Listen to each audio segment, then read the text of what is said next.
फौजिया से है। मेरा नाम TG mafia. Hi guys, I am Ekaka. This is Nancy. हम थोड़ा टीमों को रैंक करने आए हैं। According to their performance. तो ब्रॉन्ज वाली टीमें यहाँ पे देखनी पड़ेगी, कहीं ना कहीं छुपी निकलेंगी। मेरे को दिख गई। दिख गई? Yes bro yes. आज हम बैठे हैं जो टॉप 18 है उन्हें रैंक करना है एक करके। मेरा नाम जोएब है। I am Ayush. I am very excited. 3 साल से वेट किया है। My name is Kaushik Malik. My name is Predator. I want to do revenge. बाकी सब अच्छे हैं तीनों। किड को तो समझता ही नहीं प्लेयर। ये टीमें कुछ हवा में उड़ रही हैं। इनको लग रहा है कि ग्रैंड मास्टर पे जाके बैठेंगे। इनको बैठाते हैं कि पोजीशन करते हैं कहाँ बैठाने हैं। चल माफिया शुरू करते हैं।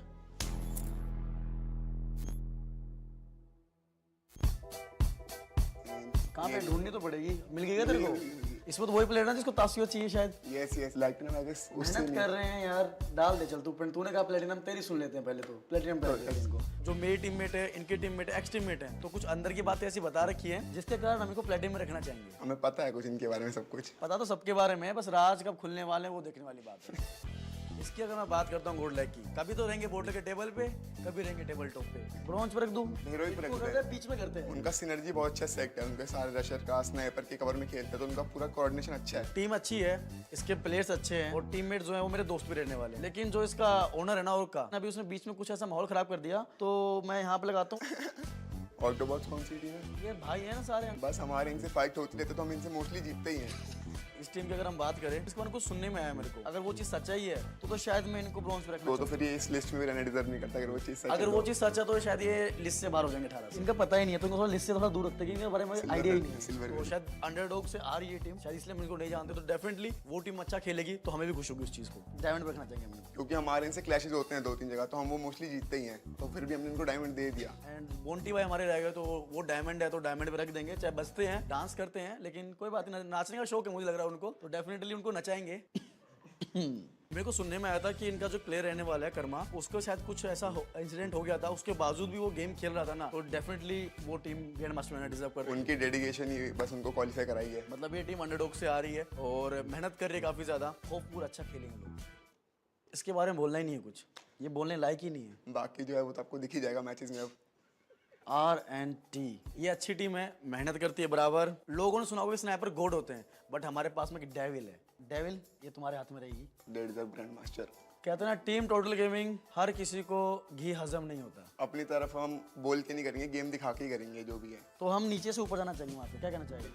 हम खुद को ब्रोंज पे रखेंगे, हम खुद अपना बोल के नहीं, हम अपने गेम से यहाँ जाएंगे। टीम टाइकून्स का मैं एक्चुअली मेंटोर रहने वाला हूँ, तो इस टीम को बिल्ड भी मैंने किया था। और जिस प्रकार से टीम खेल रही है, जैसा आपने बताया, यंग ब्लड रहने वाले हैं, जिस प्रकार से मेहनत कर रहे हैं, अनबिलीवेबल है। बस इनका गेम जिस दिन चलता है तो सामने कोई टिकता नहीं। इनको रखना चाहिए हीरो पे, क्योंकि ये अपना हीरो वाला काम करते हैं, अपने काम का मतलब रखते हैं, गेम प्ले में फोकस, और किसी को चुल नहीं काटते हैं। सो मैं रिस्पेक्ट टू भाई gods game. Non stop gaming को देखना चाहिए कैमरा पे। जो इनके ओनर हैं वो मेरे खास दोस्त हैं। इनकी टीम भी अच्छा खेल रही है, मेहनत कर रही है, बट थोड़े बहुत टीम बच्चे हैं, बच्चे तो बहुत रास्ता भटक जाते हैं, और वो डेफिनेटली एनजी भाई इनको बहुत अच्छे से गाइड करेंगे बच्चों को, और इनको लेके जाएंगे। तो एनजी भाई के लिए ऊपर हम ग्रैंड मास्टर रखने देंगे। तो इनको तो मेरे ख्याल से ग्रैंड मास्टर से ऊपर ग्रैंड मास्टर नहीं होता क्या? यहाँ पे चढ़ाने चाहिए इनको तो भाई, बीच में कर देते, क्योंकि उनके पास एक इंटरनेशनल कोच है जो उनकी पूरी गेम तैयारी करता है।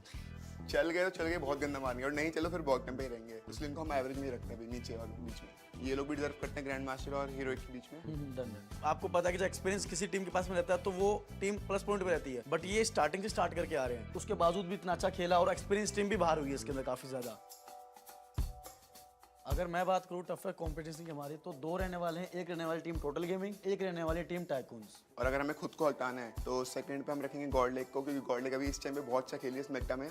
सो डेफिनेटली ये दोनों टीमें बहुत अच्छा कॉम्पिटिशन देंगे हमें।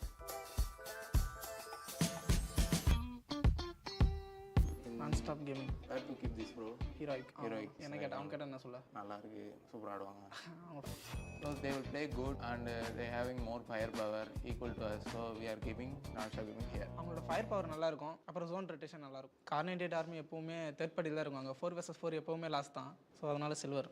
They can't do 4v4 with us, so they will come with third party only. So we are keeping him in silver. In last Free Fire video, we saw that BB NMR banded. He say he is easy to take class with us. In last tournament, we landed in Refinery. We beated them. Then next map also they will class with us, but they didn't come. But they are saying he is easy to class with us. So we keeping him this year 18. Oh, Aviga. Okay platinum. This is my ex team, Autobots Esports. Now we are playing for Godlike. PN one more team having. They play for Autobots Esports. Now they are not performing like us. They will be in platinum. அவங்களோட fire power இப்போ வர கம்மியாகிடுச்சு. First நல்ல fire power இருந்தது, அவங்க கொஞ்சம் improve பண்ணால் நல்லா வருவாங்க. அவங்களோட ஃபயர் பவர் நல்லா இருக்கும், பட் ஃபைனல்ஸில் பர்ஃபார்ம் வந்து கம்மியாக தான் இருக்கும். இந்த FFMICல பார்க்கலாம் ஃபைனல்ஸ் என்ன பண்ணுறாங்கன்னு. This is also third party team. Whenever we will fight, they will come back and they will stab us and do anything in last zone fight. They are equal to us almost. They are doing recent tournaments good. அவங்களோட புது team நல்லா இருக்கு, நல்ல fire power. Last time அவங்க champion ஆனாங்க ஒரு டோர்னமெண்ட்டில், அதுவும் FFMICல நல்லா குவாலிஃபை ஆகிட்டு வராங்க. Comeback I think. They are in downfall before 1 month. Now they are playing in boot camp. They are playing in good way. So I am keeping them in heroic. For diamond லாஸ்ட்டாக இருக்கிற tournament டிடோமாவில் வந்து நல்லா ஆடினாங்க. பூயா நல்லா அடிப்பாங்க, அதிகமாக பூயா அங்கே தான் maximum. They will only consider it for Booyah. So I am keeping them in diamond.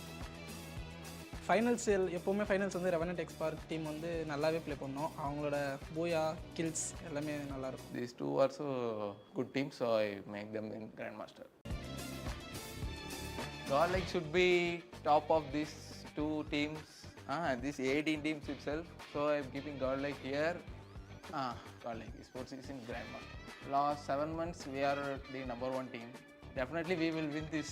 So I keeping here. Because we are best. They are playing good really.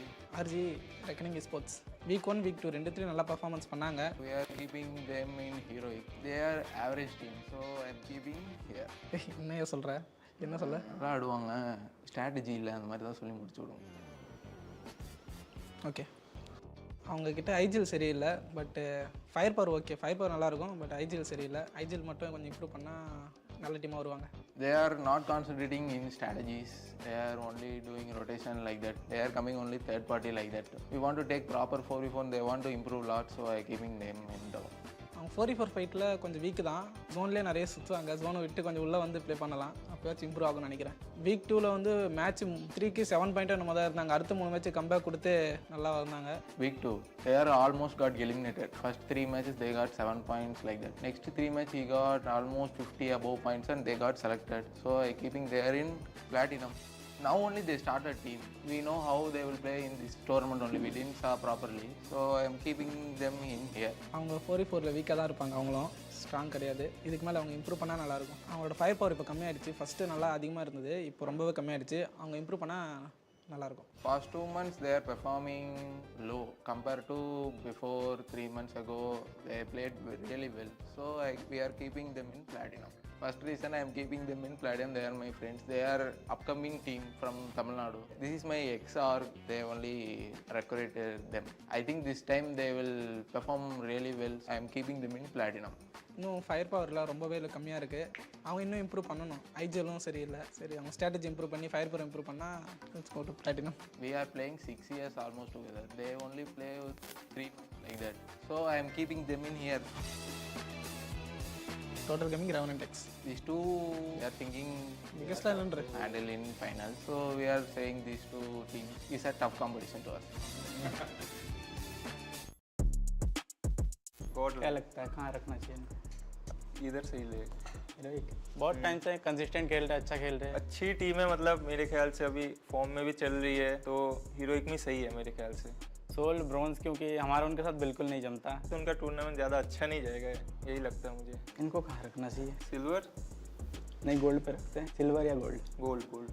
एक दोस्त खेलता है मेरा जाना पहचाना, इसलिए मुझे लगता है नया टीम बना है और थोड़ा टाइम लगेगा आई थिंक उनका सिनर्जी और कोऑर्डिनेशन बनने में इनका. प्लेटिनम में रख सकते हैं.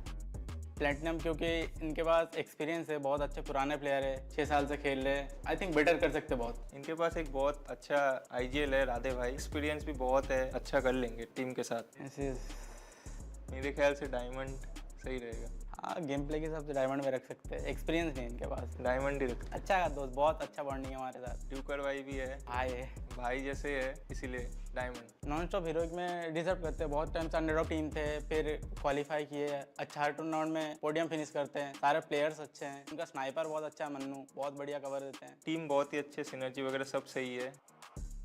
ठीक है, उनका प्लेयर बहुत एक्सपीरियंस वाला अच्छा खिलाड़ी है बोल सकते हो। तब गिनोत्रा 6 साल से खेल रहे हैं, अच्छा कर रहे हैं सब। चारों प्लेयर बहुत ही अच्छे हैं, अच्छा कर लेंगे आई थिंक टूर्नामेंट। बहुत अच्छे टीम है, बहुत पुराने टाइम से खेल रहा है, चैंपियन टीम है। डिलीट और माफिया फॉर्म में आ चुके हैं। अभी 2 नए बंदे एस्टेक और शैंकी ज्वाइन किए हैं, तो बहुत ही अच्छी टीम बन गई है। आई थिंक अच्छा करेंगे वो टूर, इसीलिए हीरोइक में। ये तो देखना भी तो हमें देखना ही नहीं, ये जाएगा सीधा ऊपर, जाएगा टॉप पे। बेस्ट टीम है, अपना ही है। जीतने के लिए आए हैं तो जीत के ही जाएंगे। सिल्वर क्योंकि ये अंडरडॉग टीम है, बहुत बेटर कर, और भी कर सकते हैं बेटर। इतना नहीं देखे इनको खेलते हुए, बट फर्स्ट टाइम होगा इनका आई थिंक, इसीलिए सिल्वर ही रखूंगा। अभी के टाइम पे अच्छा ही कर रहे हैं ये लोग, पहले अंडरडॉग थे तो ठीक है, थोड़ा ऊपर बनता है। गोल्ड ठीक है, आजकल थोड़ा फॉर्म में चल रहा है, देख रहे हैं सही खेल रहे हैं, इसलिए प्लैटिनम ठीक है। कर लेंगे लोग थोड़ा बहुत अच्छा टूर्नामेंट में। अंदर की बात है बट बता नहीं सकते। ये ब्रोंज और नीचे डिजर्व करते हैं। प्लेयर से कोई इशू नहीं है, बाकी ठीक है, नाम से इशू है मेरे को। और जिसका गोल्ड क्योंकि वो लोग बहुत टाइम से कोशिश कर रहे थे, अच्छा मतलब ट्राई कर रहे थे कि T1 लेवल पे आने के लिए। अभी कर लिया क्वालिफाई, तो सही है गोल्ड में। पहला मौका मिला है तो अच्छा करेंगे। पहली बार ही देखा वैसे तो ये टूर्नामेंट में, उससे पहले देखे नहीं थे। अंडरडॉग टीम है तो अच्छा ही कर रहा है आई थिंक, तो अभी के लिए सिल्वर सही है। डायमंड RNTX क्योंकि दोस्त थे और अच्छा भी खेलते, अभी बहुत टाइम से खेल रहे थे, एज नहीं था, अभी एज हुआ। फर्स्ट टूर्नामेंट में पहले भी बेटर कर चुका है और बेटर करेंगे ये लोग। चारों बंदे फ्रेंड्स ही है और अच्छे ही खेलते हैं, कोऑर्डिनेशन भी उनका टॉप नॉच है। गोल्ड पे रख देते हैं। बस जैगवार भाई के लिए गोल्ड, बाकी प्लेयर को तो इंडिविजुअली मैं जानता नहीं हूँ। अभी अंडरडॉग टीम थे तो सही है, अभी फर्स्ट टूर्नामेंट में क्वालिफाई भी कर लिया, टॉप 18 भी आ गया, सही है गोल्ड। टीम इनसेन का क्या करे? सिल्वर अच्छे नहीं खेलेंगे मेरे ख्याल से, प्लेटिनम में भी रख सकते हैं। नहीं सिल्वर सही है। तू बोल रहा रख देते हैं फिर। अभिजीत भाई माफ कर देना। मेरे हिसाब से जो हीरोइक में जो तीनों टीमें होने वाला है टॉपेस्ट टीम। सोल को और नीचे रखते, ब्रोंज से भी नीचे, जगह नहीं है इसलिए रख नहीं पा रहे। एक चेंज करना चाहूँगा। ये क्यों किया? बस ऐसे ही, कुछ रीजन नहीं है।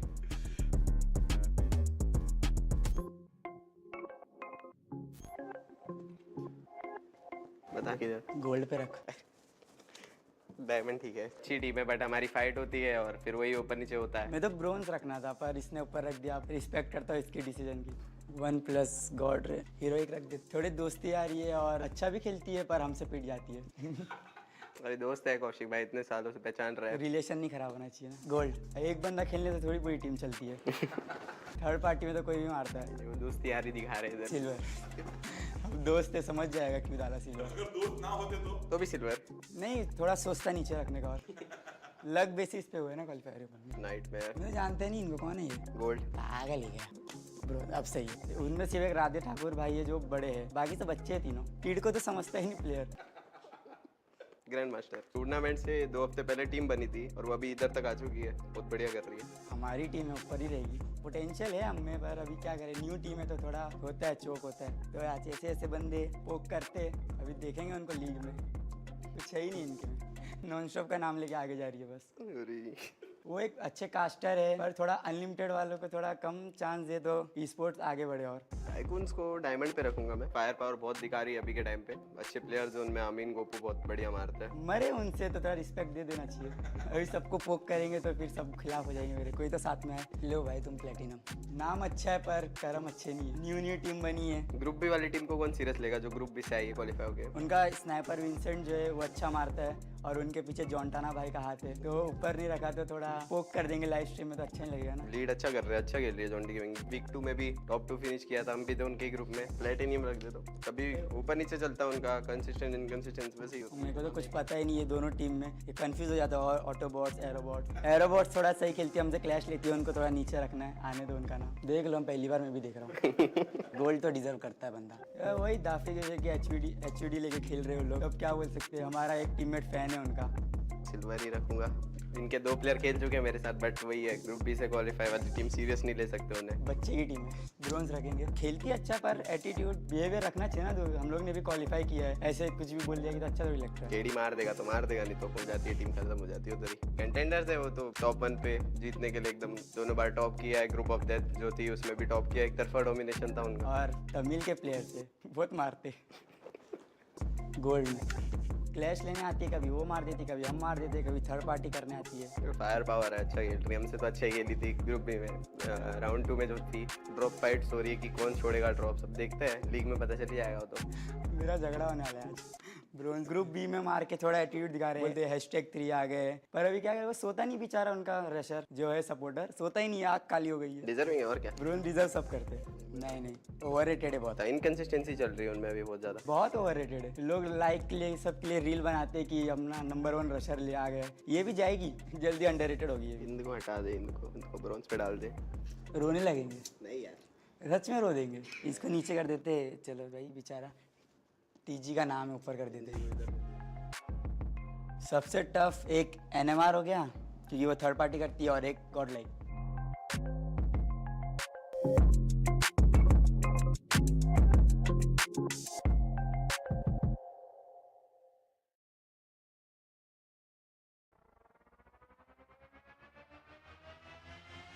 यार कैसे सवाल पूछ लिया यार।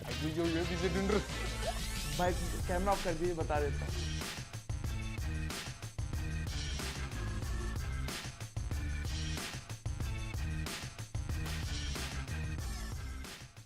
So who according to you is the most overrated rusher? रसर में तो ओवररेटेड रशर, ओवररेटेड मुझे TSG का लेजेंड लगता है। टीजी डिलीट, वो मतलब अच्छा खेलता है बट हाँ दाफिक जो डिस्क्वालीफाई हो गया वो। TG delete. Overrated rusher, I think overrated rusher I would like to say Krish. सोचना पड़ेगा तो काफी। ಶಾಂಕಿ சொல்லிருப்பேன் ನಾನು இப்போ நான் delete சொல்லிடுறேன்। TSG legend। வேற क्वेश्चन बोलो, வேற क्वेश्चन। यार अभी के टाइम पे मेरे को डिलीट लगता है। कट, किसी और से पूछ लिया, मैं चलता हूँ। अगर अपनी ही टीम में किसी को बेंच करना हो तो किसको करेंगे? अगर टीम में बेंच करना होता तो सोहन। I think Marco. वॉल्विन मेरी जगह खाई उसने। हाँ मैं ही हो जाऊँगा। मैं तो रॉनी ताई का करूँगा, बहुत डांटते हैं मेरे को। अभी थोड़ा सा मैच्योर होना बचा है उसका। मैं अपने टीम से अपने IGL भी बेंच कर देता। वॉल्विन। Gardel Marco. Why means he is going school. He have more age. Farmi under 21. Pari only 60. शायद से मैं लिखी को करता। सबसे पहले मैं बेंच करना चाहता हूँ डिवाइन भाई को, क्योंकि वो हमारे IGL है। மார்க்கோ அஃபிஷியல் டோர்னமெண்ட்டே ஒன்று தான் வந்தது. ஓகே இல்லை கட் கட்.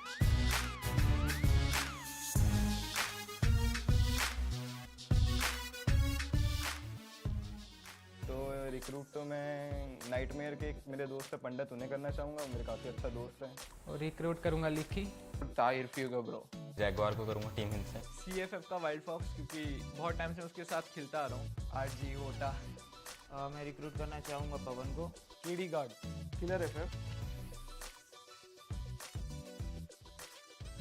दाफिक। अपने अर्श भाई को मारूंगा शॉट्स को।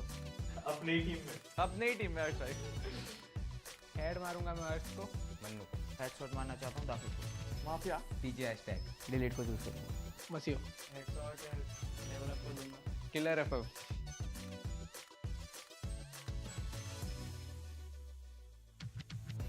रिवाइव तो मैं करना चाहूंगा लिखी भाई, क्योंकि वो बार बार नॉक होते रहते हैं। सोहन। रिवाइव मैं साहिल को करूँगा। वोटा डिलीट भाई को रिवाइव करूँगा। साहिल RNTX। आइकॉनिक।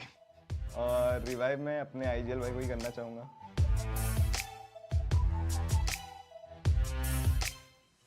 कौन से फ्री फायर मैक्स टीम के सबसे टॉक्सिक फैंस हैं? टॉक्सिक फैन नहीं बोलेंगे, पर इमेच्योर ऑडियंस टोटल गेमिंग की बहुत ज़्यादा है, मतलब बहुत हेट करते हैं वो, अननेसेसरी हेट कमेंट में बस। TSG बहुत गालियाँ पड़ी है इसीलिए लगता है। और TSG TG के। हाँ TG team elite total gaming. For sure total gaming. मैं कहूँगा इलीट वाले, क्योंकि TSG वाले तो इतना कुछ करते भी नहीं है, बट इलीट वालों का ऐसा है कि अगर हमारे क्रिएटर ने बोल दिया मतलब वही सही है। Team elite, total gaming, God like. Team elite and total gaming. तो मुझे टॉक्सिक TG के है। TSG टीम अच्छी है बट उसकी फैन बेस थोड़ी सी है टॉक्सिक। हमारे भी हैं बट TG के थोड़े ज़्यादा। ओवररेटेड प्लेयर होने वाला है आई थिंक दफिक। K9 का हनी, क्योंकि काफी ज्यादा ही बोलते हैं लेकिन परफॉर्मेंस तो नहीं आती। योगी, उनकी टीम परफॉर्म कर रही है बट उनकी टीम में और भी बंदे अच्छा खेलते हैं। Delete, he is an experience player but he lacks the you could say fire power I guess. भाई TSG legend. TSG legend. Overrated दाफिक ही है। Pahadi gaming. Legend, TSG legend. दाफिक K9 स्पोर्ट। डिलीट। TG शांकी।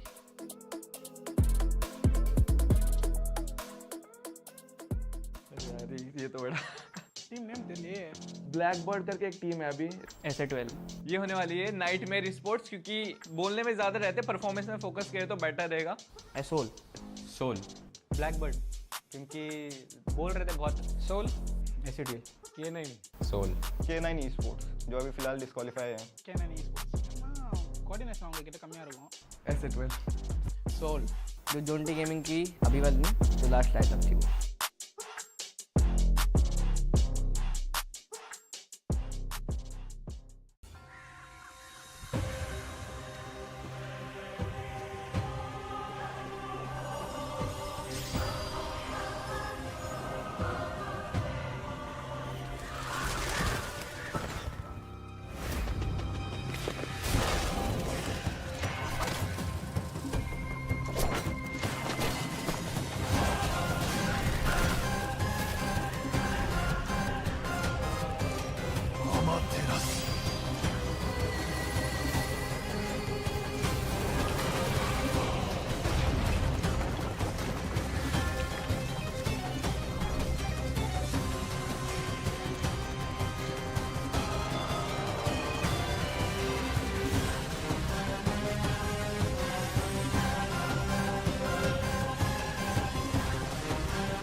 बड़े भैया हमको फ्री फायर खेलना है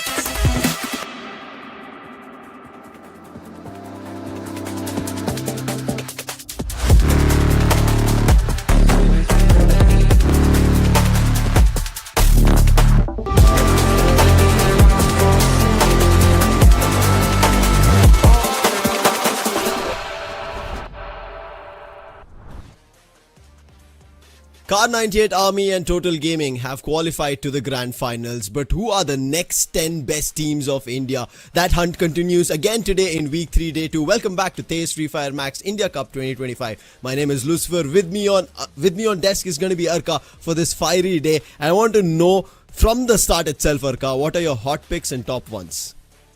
I mean, it's a question which is hard for anybody right now in India to answer to. But since you have asked the question to me, I would like to bring in 3 teams.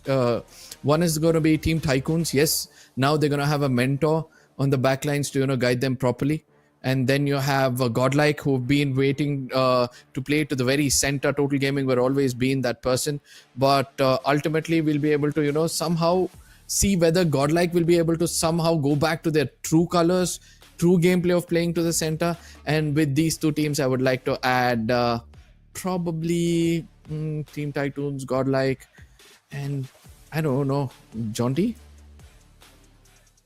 I think today, if Jonty NG Gaming, Bros. and when we go to the NG Bros. predictions, right, I would kind of come to this discussion again because our caster predictions somewhere align in that direction. And NG Pros is something that we both were been talking on the back line before we came up on the stream. Is like, yes, we know their players are performing really well, but as a squad, something's missing. Now, consistently, we've been seeing Manu, especially from the class squad day, performing, finding eliminations continuously. But how does it conclude today? Let's quickly take you over through the tournament format. I'm pretty sure everybody is, yes, very well familiar. But here's the thing. Now the competition is tougher. 6 September, week 3, day 1 concluded. Now it's time for the 7th September, week 3, day 2. And here, hashtag 13 and 14 Arka, those two teams, which is going to be Aerobots and Genesis, joining us for that fight to see if they can seek the top 2 and the grand finals ticket. Now, these are the two teams nobody is going to be speaking about for today. But yes, they've got, an element of doubt. If they sow that element of doubt in somebody's head, it could build, it could grow itself to be a bigger tree. But for now, when we look at week 4, we've got September 13th and 14th, which is going to be the final few days of this league stage. And from there, we're going to be getting the rest of our grand finalists. Let me remind you, at September 13th, we're going to be left out with just 10 teams. That is 2 qualifying from today is going to make 15 and the 16 team from the first 2 weeks making it over here. And again, we're going to have 2 teams going forward. And on the final day, we're going to have the next best 6 teams and making it a total of 12 to the grand finals. If somebody pushes it till the last mile, and this is something that we've been talking about, it makes it difficult when you're running for the top 6 in the final 6 games. Let's see if they'll be able to do it, because when they go towards the grand finals, they have another obstacle, Arka, that is going to be this champion rush format. Now, hey, we've been talking about it. If you're till the top, if you're in the top till the end, you will still become the champion. But if there's the criteria of champion rush getting activated, and the criteria is at 80 points in the maximum 10 games that we have. And if somebody does it, Arka, you have another bigger knife hanging over, meaning anybody of those teams could actually take the booyah and close the day, close the grand finals, and call themselves the best of the 12. Yeah, absolutely. Now I'm waiting to see whether, all these teams are actually as serious as they were before, because after the league stages of the first and the second week, we are able to see that few teams are not actually being that serious in the lobby. Hands down, the first name which pops to my head is going to be Godlike, because the centric gameplay, they forget it, they go to the corners, they're trying to bring up with a unique gameplay altogether, eco sitting out, all these things makes me feel like Godlike, they'll have to wake up now. See, there's been I would say, very nice banter on the socials that we've been seeing, and we really enjoy that. But I think somewhere in the game, Godlike, especially, I think they were at the tip of our tongues. Every team, every player, every caster were speaking about them. But I don't know what's happened to them. And along their lines as well, when we go to the team lineup of IQ Reckoning, I want a hint of what's happening there at their team play, because I think that's another team who score a lot of points. But looking at today's team lineup and a lot of scoring, OnePlus God's Reign have decided to make a quick change. It seems like Windsmoke is going to be sitting it out. I thought Windsmoke could be one of those key players today, Arka, but it seems like not today. I feel it's because they had aggression before. Now they want that controlled aggression coming in. That's why Windsmoke is going to be sitting out, and the rest of the players are going to be playing it out. Let me remind you again, if Manish is, going to be in his prime, that's going to be more than enough for God's Reign to come into the top 2. But nevertheless, we have Jonty Gaming, who have been one of the most consistent team. Ginotra leading this team perfectly. And let's not forget that Jonty is still going to be sitting it out as always. He's going to wait for his team to qualify, and then probably we'll be having a glimpse of him coming in the playing form. Here's the thing, Arka. In 2 teams, especially Godlike we were talking about, and along their lines of their counterparts, Godlike have decided to make Marco sit today. So it's going to be Eco playing. And on the side of SATUL, they've made Shanku back in that substitution, and they've brought back Licky is what we see in the team lineup. I want to see how that functions as we move into the next 6 teams playing. And here I think the main criteria I am looking forward to is, yes, Vasista Esports played phenomenally towards the end. It was a little too late. We spoke about it on the desk. But I want to ask you about IQ Reckoning. I think this team, when we were seeing the online qualifiers, I'm not going to bring in the league stage, they were looking too good. But somewhere down the line, it started dwindling down. I think it's Wuta's performance where the whole team is kind of reliant on. And let's not forget Ronit as well. These two players have always been the primary flag bearers at some fights. I know that Sohan was also contributing equally well in most of those fights. But for now, I feel that, if Wuta is able to initiate fights, it's going to give you that right kind of opening. Even they can do pretty much very well. The same storyline goes for the side of Non-Stop Gaming, where we have Cropsy, who've been performing so well previously. He gives that initial opening and the whole squad, pounces upon them, gets that biggest chunk, and immediately we see them on the top of the table with the highest elimination. Since his performance has kind of dipped down, we can see the team itself is suffering, and hopefully we'll be able to see them come back as well. Let's see to the caster predictions of the day, the top two teams who will be qualifying, and what our thoughts say is what we are going to be presenting to you. Now that Total Gaming, and this is the high point of discussion, Arka, that they are not in the lobby, a lot of chances open up, and you can clearly see there's a big spread of predictions coming through, highly regarding, yes, Jaunty Gaming, who should have had a chance to qualify yesterday, but they made a tad bit of mistakes. They were consistent, as you said right now, when you're talking about the team lineup, but what do they do different? Because on the other end, people are still inclining on Godlike as well. Yeah, Non-Stop Gaming, me and Arrow, we have a similar thought that they might make a proper comeback, but I would have loved to replace one team with Team Tycoons, because they've been always the out of syllabus question, and they might make a proper comeback. The most interesting picks out here, has to be SA2L being chosen by Bullet and TTR, because SA2L were not having such a great time so far. And it seems like slowly and steadily they are also able to study, do their homeworks well, and because they are come under such a big org, I do believe that the manpower to an added brain is always there for the team to perform better. I think even during our casters debrief and discussion, we were talking about this, right? Now, Shanku coming in yesterday, it kind of worked out, but we still had that doubt that maybe if Licky steps back in, maybe the performance ramps up, because that's how they were able to make their way into the top 12. Now, maybe that is the reason, but I've gone for a little bit of an offset. While you have matched with Arrow on NG Pros, I've matched with him on Revenant X Park, especially because of yesterday's performance towards the final game 6. We'll come back to that discussion, but right now let's talk about the hot picks of the team comparison. It is going to be Godlike Esports versus OnePlus God's Reign. You can see how similar their scores are in every manner. 2 booyahs to 3. The damage 14,700. On the other end, it's going to be 1,47,200 to 1,42,213 to 217 eliminations and placement points as well. Difference of only 10, Arka. So close, these two teams. Absolutely, but God's Reign, they are more clinical. They've got lesser damage, better booyah, better eliminations. That's because, they know how to control the center. Godlike on the other side in the league stages, we did see that they incline towards coming from the corner, since they are, they're able to cope up and do well. With that amount of damage, I do believe that all they need is that conversion rate to pick up, and they'll be able to do well. Speaking about conversion rate, these two men, these two snipers, especially for their respective teams, Arjun from the side of Nightmare and Tiger from the side of Vasista, have been in the talking lately a lot, because both these snipers have done exceptionally well for the teams.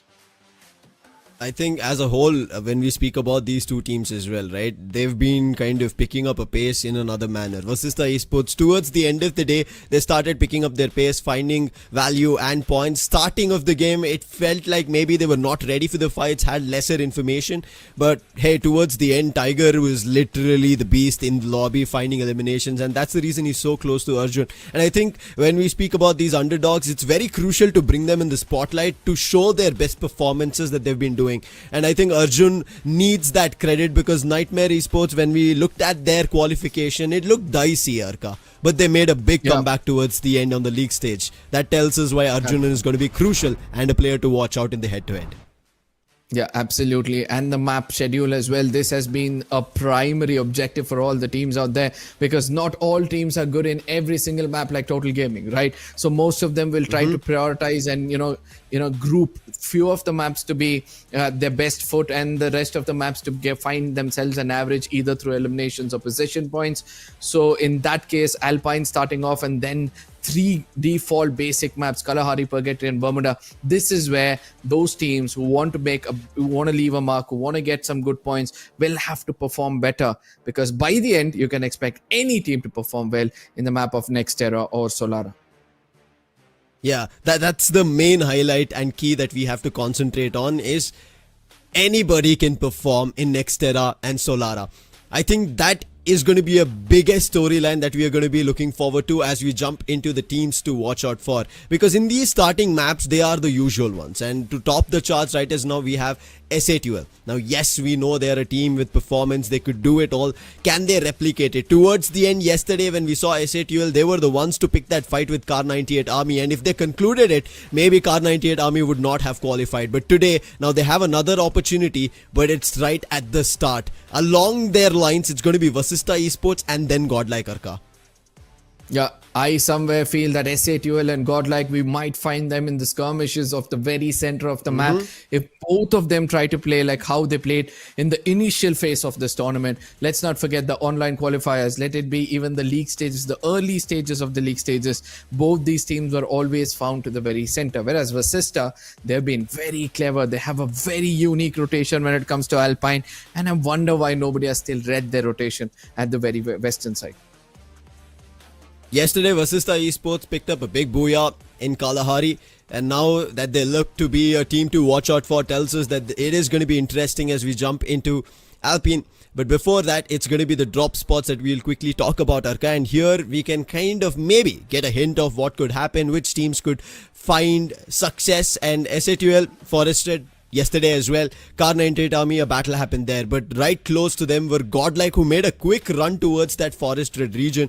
As of now, it looks like their preferred drop spot is at Stadium with Revenant X Spark, a team who started picking up another lineup that I think, Arka, have to function together. It has been individuals. I think Sahil's name has come up a lot more frequent, and we have somewhere in the mix forgotten about KD God. He has to pick up the pace. True.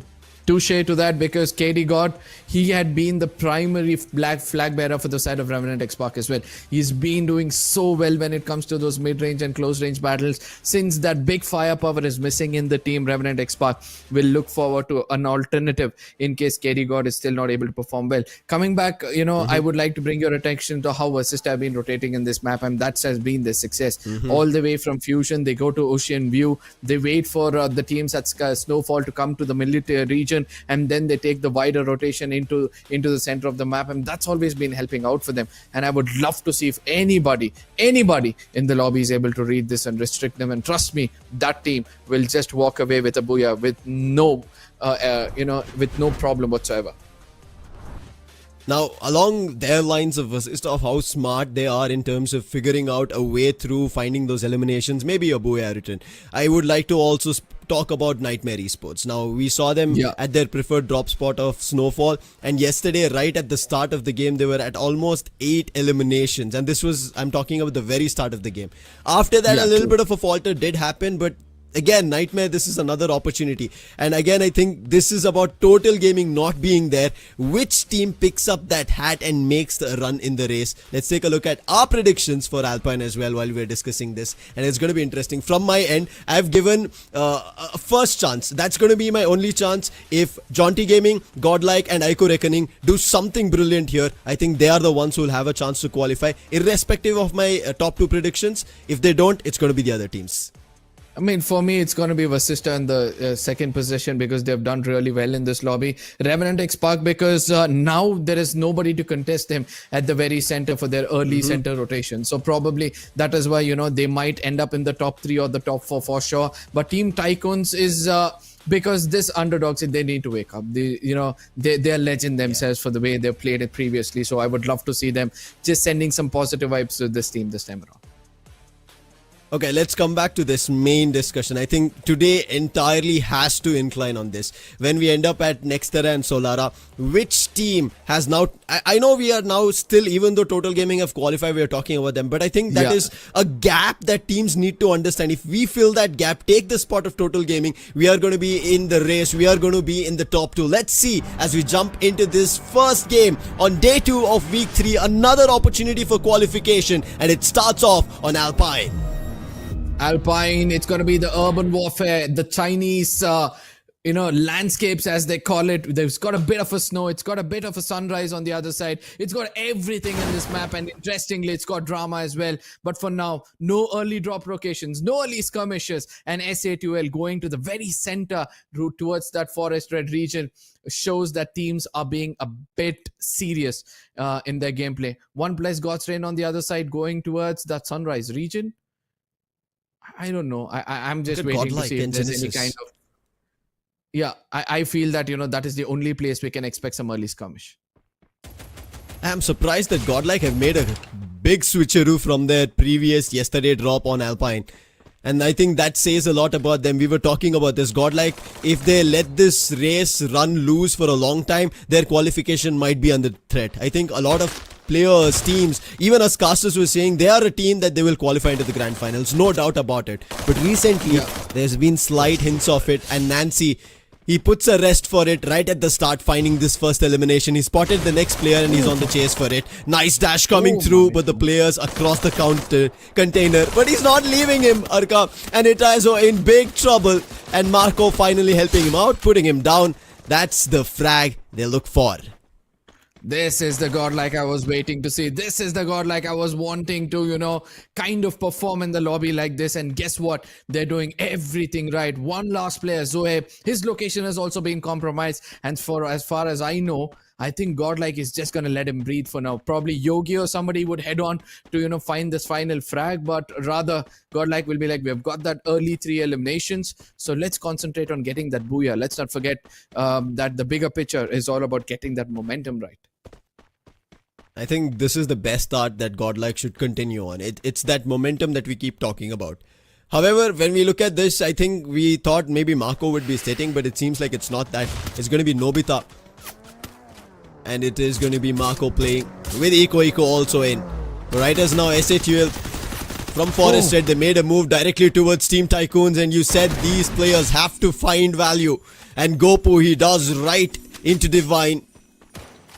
And that's an opening. That is also a statement. I feel like if Team Tycoons function like this from here on, there's a big game written for them.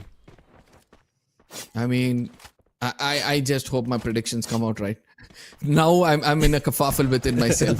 I'm not understanding whether I should go with Team Tycoons. I should have gone with Team Tycoons or not. Nevertheless, Team Tycoons still, spread around in the map has always been their primary negative, which they need to work on. Since slowly and steadily all these teams are trying to, regroup, try to maintain the center of the circle. Let's see how well things are going to turn out for them. But for now, I'm waiting to see whether there's going to be any third party coming in this favor. Genesis, they walked away from one fight, and it seems like they're going to be finding another one towards Team Tycoons. Genesis is welcoming today. This is not good, Arka. They just landed and Godlike open fired, and they took 3 of their players down. This was the player who got revived by Zoe, and that player is also now eliminated. But Team Tycoons, they are ready for everything, and they started off a game. And they know there is a big opportunity. They are looking forward to being those beasts. I think in today's 6 games that we have, we do not have a major contender who could we calling them as being the finalists, who will qualify for sure today. Everybody has a chance, and Team Tycoons want a grub of it. Absolutely. But for now, Team Tycoons, they were not that persistent, and due to which Nightmares, there's going to be a bit of a breather. Whereas Non-Stop Gaming on the other side, even they've got another kerfuffle. They've got Vincent down and eliminated.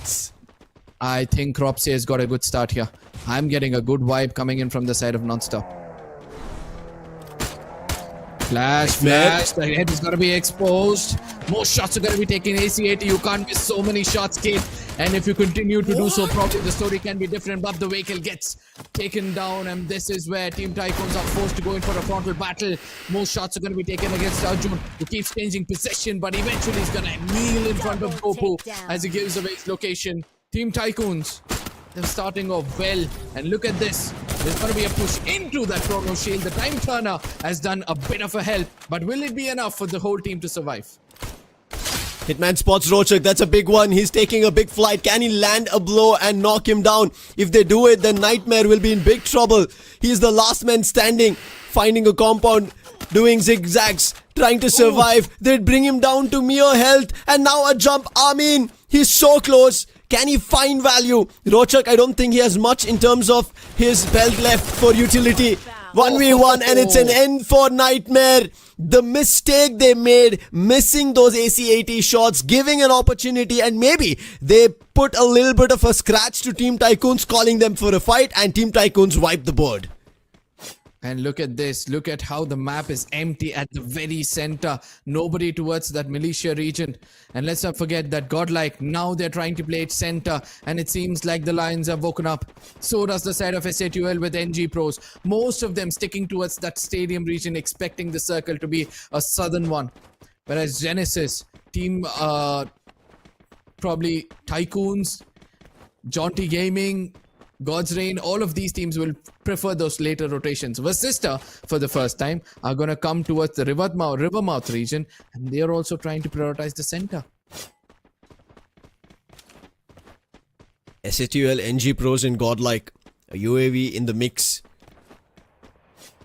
I want to see who takes advantage of it, but Godlike, of how they've started, they are the ones who are going to be looking forward to initiating a lot of fights. Right behind them, look at Aerobots and Revenant X-Park, Karka, sitting silent. Yeah. So far in the entire Alpine map, we have not even heard a single bullet being rallied from their barrels. Even Aiku Reckoning, look at them at Vantage. Yeah. They're just sitting silent in that lonely island, not giving information, but finally information recorded. And I think that should be from NG Pros with the use of binoculars. Godlike, player spotted. SATUL on the other side taking pot shots against the side of NG Pros. Is it really necessary to, right now taunt this team? Because once you give this team momentum, that is where they look unstoppable. They actually live by their name of being unstoppable. So let's see whether that's going to be the case. But for now, the circle, each and every IGL who thought that the circle might come to the southern side are going to be rewarded with smiles.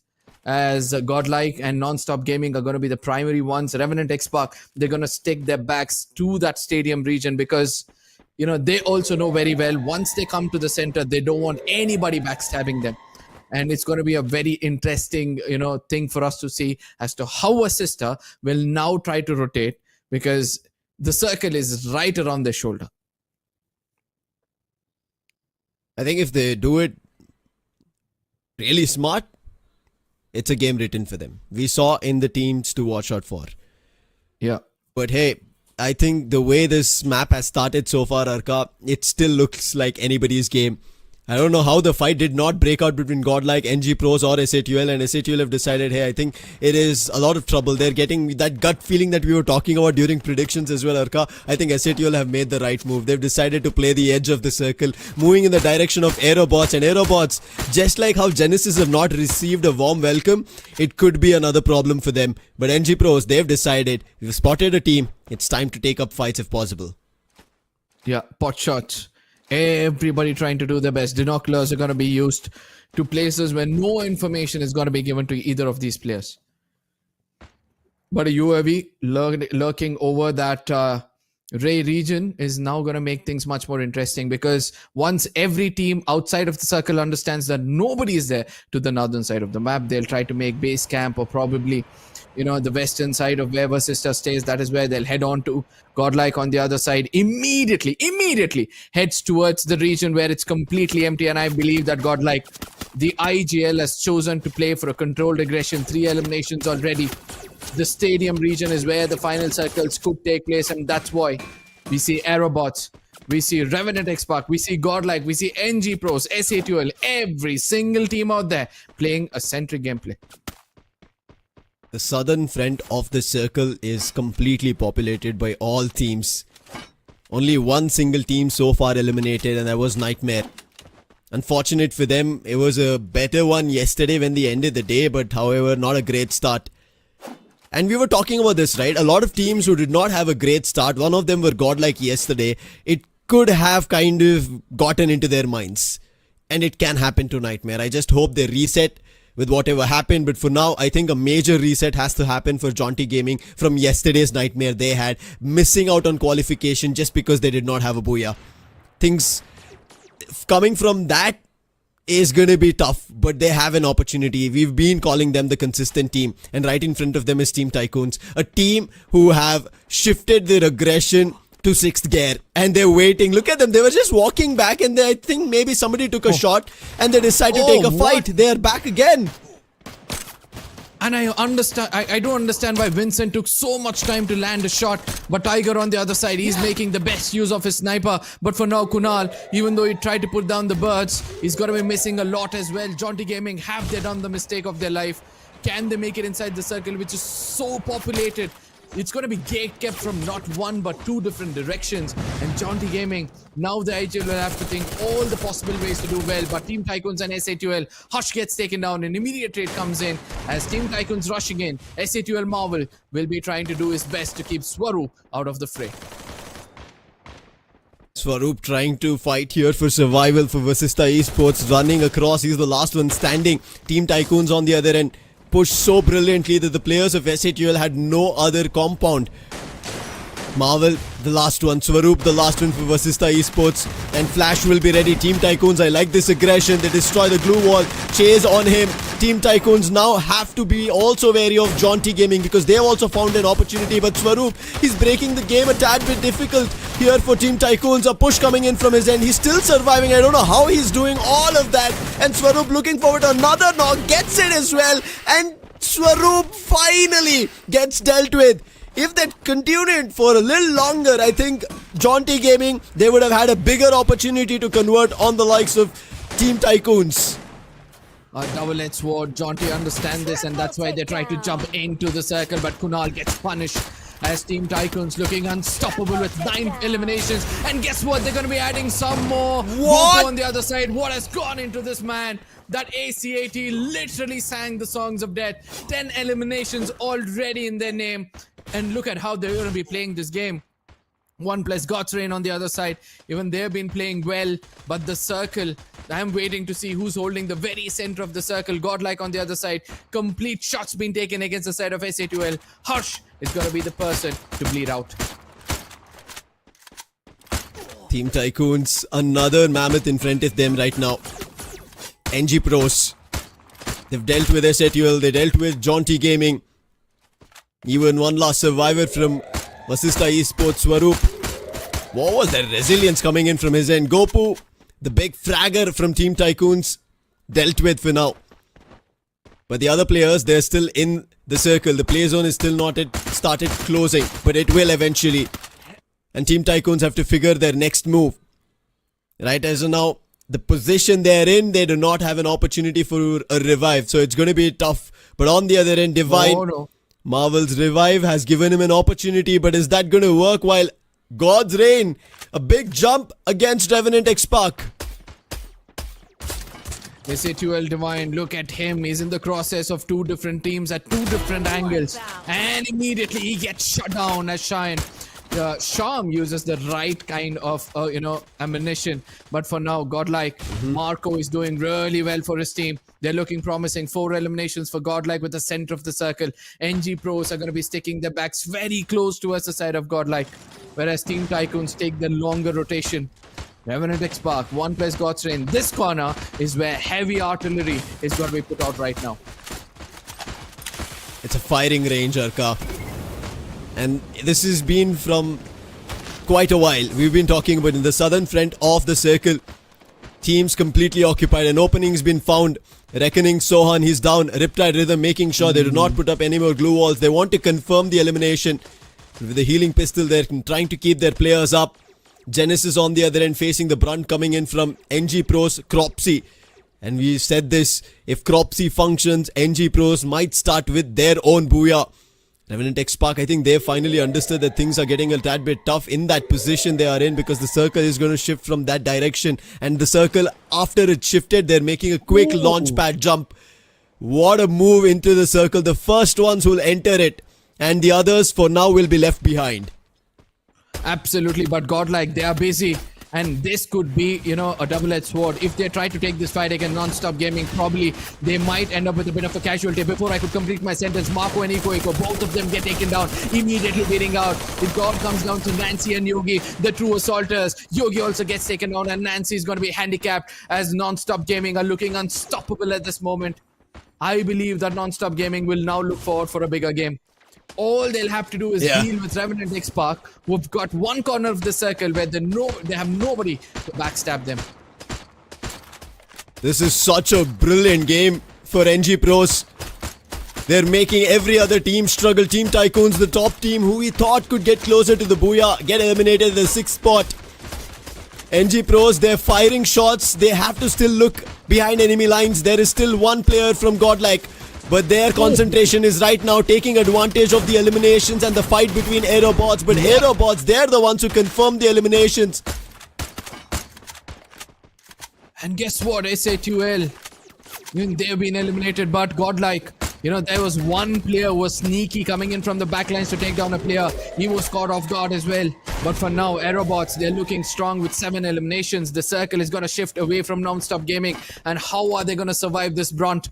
How are they going to fly into the next one? Do they have a launcher? It seems like they don't. Crotchley is coming in closer. He's trying to do his best to push against the side of Aerobots, whereas Revenant X-Park, they're on the chase right now. Crotchley gets taken down. Anubhav and his teammates are the 2 men standing. Struggle also gets taken down. Anubhav, the last man standing, couldn't breathe more as he gets taken down. Revenant X-Park wants to end this on an high note, but it's going to be Aerobots who are prioritizing the center of the circle.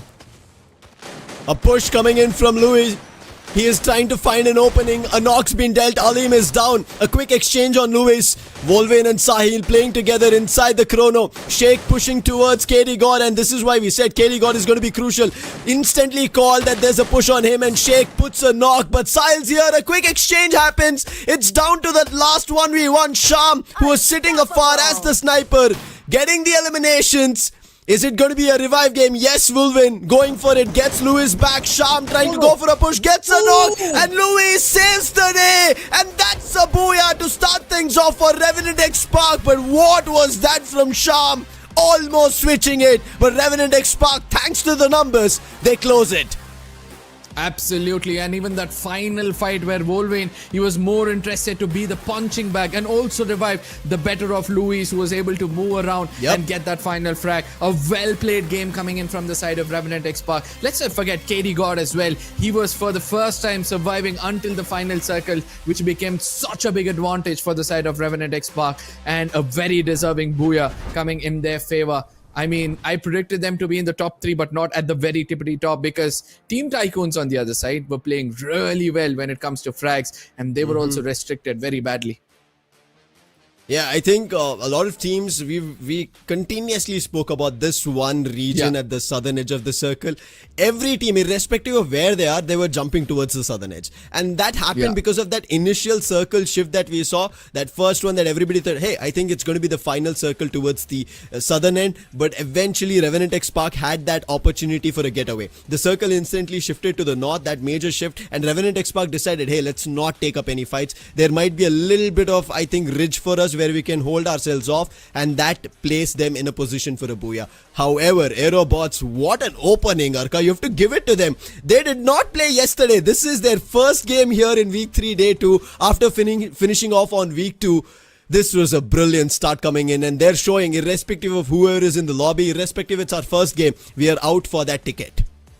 I mean, a controlled aggression gameplay coming in from their side. From the beginning, try to prioritize the, circle was their primary objective. And they did it really well as well. Even though the final fight did not go in their favor, I would love to see where things went wrong for this team. Because we did see that Sheik, the last man standing, was trying to find that final player. Sham on the other side. And this was one of those shots where they're going to be cherishing for a long time. But after which, Sham, even before he could find the final player, the revival came in, the numbers game went in the other favor, and then one good shot was all is to coming in from the side of Revenant, Luis, who did everything well in that. But I wonder what was Wolverine doing at that point of time. He was just standing there, not moving, and probably that was the game plan as well. I think it's as you said. Yeah. That was a thought they had. They're like, hey, listen, I'm pretty sure that one last survivor has no opportunity for revival, right? Because his teammates were in front of where Revenant X-Park had knocked them down. So they decided, let's take this 1v2 opportunity in an advantage. But here's the thing. Of all the teams we were talking about in the top fighting for it, it's not them at the first spot at the end of game 1. It is going to be NG Pros because of the high number of eliminations, and you have to give kudos to this one major point that we've been discussing, Arka, and it started right from the beginning till the end. It was Cropsy finding eliminations with the help of his teammates, and that is the reason with a total of 19 points they take up the top spot. And the Booyah team, they're at the third spot. Aerobots have a better position because when the fight was breaking out between OnePlus God's Reign and NG Pros were trying to pick up eliminations, Aerobots also got a major chunk there. Yeah, absolutely. Now, Team Tycoons as well. This is also going to be one of the other teams who have got a double-digit elimination, equaling the team at the very top with 11. Godlike Esports on the other side, trying to find an average of 10 in every game until they find their momentum, is also, a team to watch out for. But in the map of Alpine, it was this one man at the very end going in for that revival. Even though it got just 2 eliminations, he understood the close-range battle. It is my teammate who's better. Yeah, you can see he played right to his role. He made sure that he has to be a support, he has to be healing, he has to be making sure the odds always stack up for his team.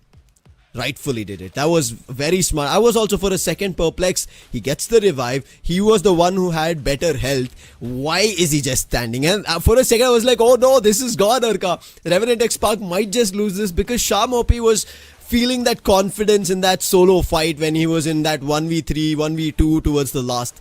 But I think brilliantly played over there. That bait and switch also coming through. And Luis to make that work with the Oscar ability that he had. Along with that, I think you have to give it to KD God as well. We were talking about this. We did not see a big game coming in from KD God alone, but I think that was necessary of how much ever he could do at game number 1. And along with him, I think Sahil always been fragging out for his teammates. Might be the Grenadier, but he's been finding value with the beast on that he has already with Alvaro and Koda, making it to perfection. Yeah, most of these players are trying to still experiment, and not have their, active and passive skills always set. But yes, for now, Volvin has done the job, and coping up closely is going to be another player, Sahil. Even he's starting to open up as a Grenadier. You pointed this out previously as well. But KD God, what do you have to say about him going with no eliminations, where he was one of the player to watch out for in this tournament? See, that's the reason, right? When I said he was there for the teammates, he's be a part of 3 assists, so I'm happy with it. But I think this is not going to be enough, and I hands down still say that if Revenant X Park, in this lobby at least, because the fight happened between various other teams and then it was in the picture or purview of Revenant X Park. So their fight was the final one that they were taking. Therefore, the stats is okay. But when it's a fight forced in their front and the circle is not in their favor, this is not going to be the stats that KD God should be happy about. He needs to start coping up. This Booyah might have given them a little leverage or maybe a little bit of a runway. It's not going to be enough. Let's talk about the game summary. I would say this is a low scoring game with just 54 eliminations. We've seen 80 eliminations of a game, meaning 30 of that eliminations missed, especially teams at the bottom. Nightmare going out with 0, Jaunty with just 1, Vasista Esports I think who had 2, and Genesis with just 3 eliminations. These bottom 4 teams, a lot of points missed for them. Absolutely. Team, the total damage as well, not the one which we expected, but it's a good start for a day, Sam, because Glue Wall's 170 destroys shows that most of the teams are being a bit aggressive. The longest elimination distance is 118. That is also pretty decent if you ask me. I believe it's coming in from somebody at the very end itself. It was nowhere in the beginning of the game. But, I believe that it's time for us to, shift our gears and step in to talk about the upcoming game, because the upcoming game is going to start making things so much more interesting. Kalahari, the map which is well known for a team like Total Gaming, and now they're out of the fray. Any team can take up Refinery as their hometown and do much better to get a booyah for themselves. I'm so hyped just for that one reason, that we've still not figured out who is that team picking up that top spot, right? Irrespective, now we finished Alpine. None of the teams have made us feel like, hey, we are a team who are for sure going to be qualifying. Every team put up their best foot forward. You saw NG Pros, they did not get a booyah but still were in #1 at the end of game 1. That tells us that they are also looking forward to a lot. Aerobots, their debut here for qualification, and they are at that second spot. Then coming in is going to be Revenant X Spark. Right behind them we even saw a glimpse of Godlike. That tells us with Team Tycoons that every team understanding that there is a small puzzle piece missing, right? That hint of an opportunity where teams for sure can conclude that we are going to be the top 2, one of those top 2 spots. And I think that's what teams are still fighting for. And maybe I think this thought for us of who that team is might come to a little clearer view, Arka, at the end of Kalahari. Absolutely. Now, we also have to see what the drop locations look like, because the teams to watch out for in this specific map, again, is going to be NG Pros, who've got a great start in this tournament. In today's day specifically, we have got Godlike, who kind of had a good move here and there, and then eventually they were targeted as well. But Ico Reckoning, this is one of those teams who did so well in the beginning phase of the tournament, and when it came to that final one, it seems like they're kind of, limping their way into the top 2. Yeah, I mean, this is a point of discussion. I think we are going to be doing it today, in the next week 4 as well, is you cannot push it to the top 6 qualification on the 14th of September. If you push yourself at that edge, I think that is going to put you in a little bit of a disarray. You would not have an opportunity which is going to be big enough for you to qualify. And some other team, just like how today things were so different with other teams functioning so brilliantly, they could run away with it. But you can clearly see in all the maps that we are seeing so far, right, Arka? Even yesterday, even today, Godlike has been that one synonymous name continuously. However, that performance of everybody knowing what Godlike can do is still not spotted. And as you said, there might be still something that they're trying to figure out. Let's hope it works out sooner. Otherwise, it is going to get tougher, as today's top 2 might not have their name as we check into the drop spots. And their Genesis, I think, a team to watch out for us, so that they don't get eliminated very early on. Their welcome is going to be better, because I have high expectations for them, at least here on Kalahari, Arka. Yeah, there's no necessary for teams to go in for a drop clash. Let it be Nightmare, let it be Genesis, because there are so many places they can, pick up. The Maze, Mammoth, Santa Catrina, all these places are still open. But one thing is for sure, Team Tycoons, they're going to take that liberty to extend until the Santa Catrina region to pick up info regarding God's Reign as well as Revenant X Spark. Or rather, they would wait for the final circle to take place so that, they can take the very center. So all of this is going to come down to those early skirmish in case any team is looking forward for it. Now, I'm just waiting to see of how Kalahari unfolds, right? We had a couple of top picks, and when we speak about the top picks, let's go into the caster predictions itself, and we'll kind of give our viewers also the idea of what we now think. Now, as I said, in my first game, I made sure that there was Jaunty Gaming, there was Godlike, Ico Reckoning, gave them that opportunity, the space. If they took it, I think they will have a chance to qualify. Now that it did not happen, I am giving NG Pros the opportunity, because we just saw Cropsy finding value. Revenant X Spark got themselves the booyah. One team I think maybe could have had played better for me is 1+ God's Reign, which is also a synonymous name that I see at your end with NG Pro, Sarka. Yeah, 1+ God's Reign, because they are one of those teams who always tend to play to the center, right? Kalahari is going to favor for those who got the higher ground at the very center, and they can walk away being in the top 3. So that's one of the reasons why I've chosen them. Non-stop gaming is always concentrating on getting more LMs than anybody else is going to be their top priority. But Revenant X Spark, they were my pick in the previous one, but this time around I feel that they might get restricted, because their early rotation doesn't favor that much when it comes to the map of Kalahari. Hey, fingers crossed, man. I think at this point, these top 3 predictions that we are trying to make is just a sense of where these teams are. And certain times it is a... Yeah, it's a full-on speculation to figure out, hey, are we as on desk hitting it out of the park, or are the other teams hitting it out of the park to find their booyahs? I think that is even better when we look at it in that perspective, because it is very crucial. Now imagine, for us, it's easy to make this prediction, right, Arka? We have to just give those names, figure out the stats, and done. But it's difficult for the players who are actually playing it, because it's not about getting on the top of the charts now. It's about qualification. Every game is a qualification fight. Now, as we head into Kalahari, it gets even tougher, Arka. Absolutely. But ladies and gentlemen, with no further ado, we're going to be stepping into the deserty land of Kalahari. It's going to be sands everywhere with some high grounds to be held. It's going to be snipers popping the skulls, and it's going to be some frontline assaulters trying to hold their ground. But for now, the flight path, again, inclining a bit to the northern western side, hoping to see some early skirmish towards that Mammoth sub as well as the command post region. A crucial one here for all the teams, as today Day 2 has 2 more golden tickets and we'll have our top 4. Just like the Hunt of Clash Squad, where we have had 2 teams synonymous in both, is Total Gaming. They're a name that we see on both the ends. But here it might change. Godlike already at Refinery spotted Genesis Arca, and Genesis instantly. I think this is something they have to do. They have to buy themselves some time where they can get better utils, weapons, and then look forward to a fight. And as soon as they had a little bit of a damage coming in from Godlike, they decided, hey, let's move in another direction, get our loot, and then we'll figure out the rest. Absolutely. I think this is the calm before the storm. No teams heading on to another team's location. I can see Kunal to an extent trying to do something different, but Godlike, I still wonder why I don't see Nancy and Eco playing what they used to do before. I know that, this is just the second game. They were doing decently well previously as well.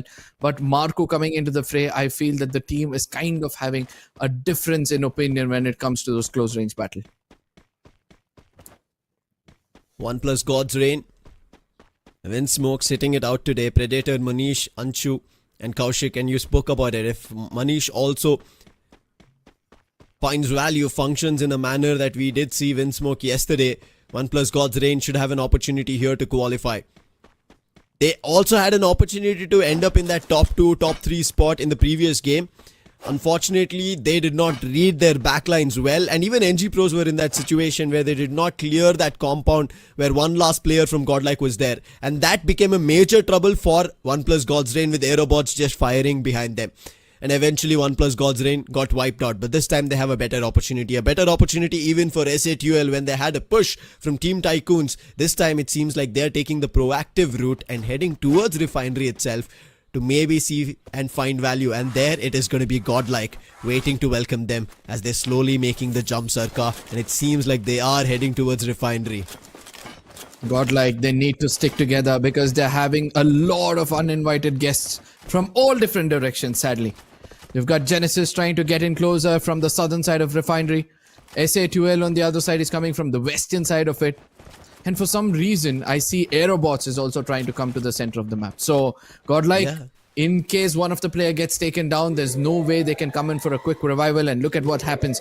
Genesis, they make the top of this tower as their home and trying to replicate what Total Gaming have done so far.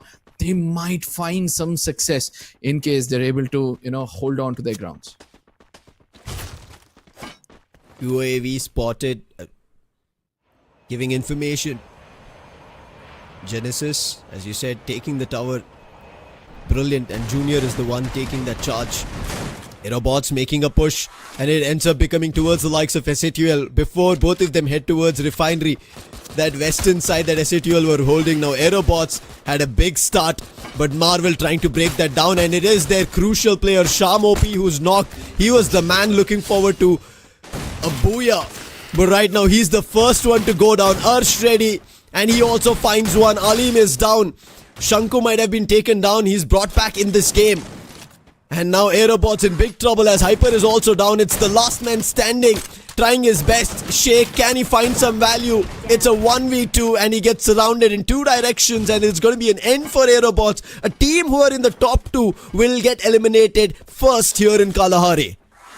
SA2L playing things so well, especially Marvel in that situation. Shanku got taken down, but he was relaying so much information that he gave away the location of all those enemies trying to approach their teammates.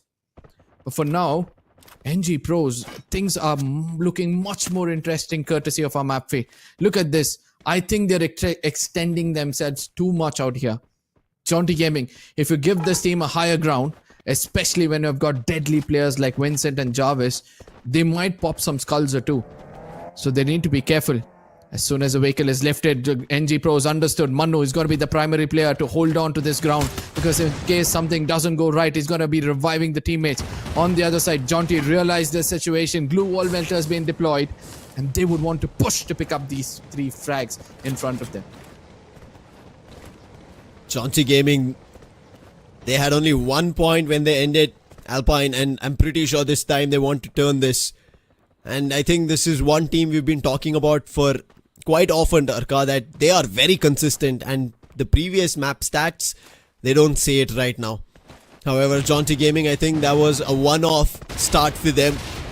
But right now against NG Pros, who also were looking forward to a booyah, if not for the circle, I think maybe they would have had the opportunity.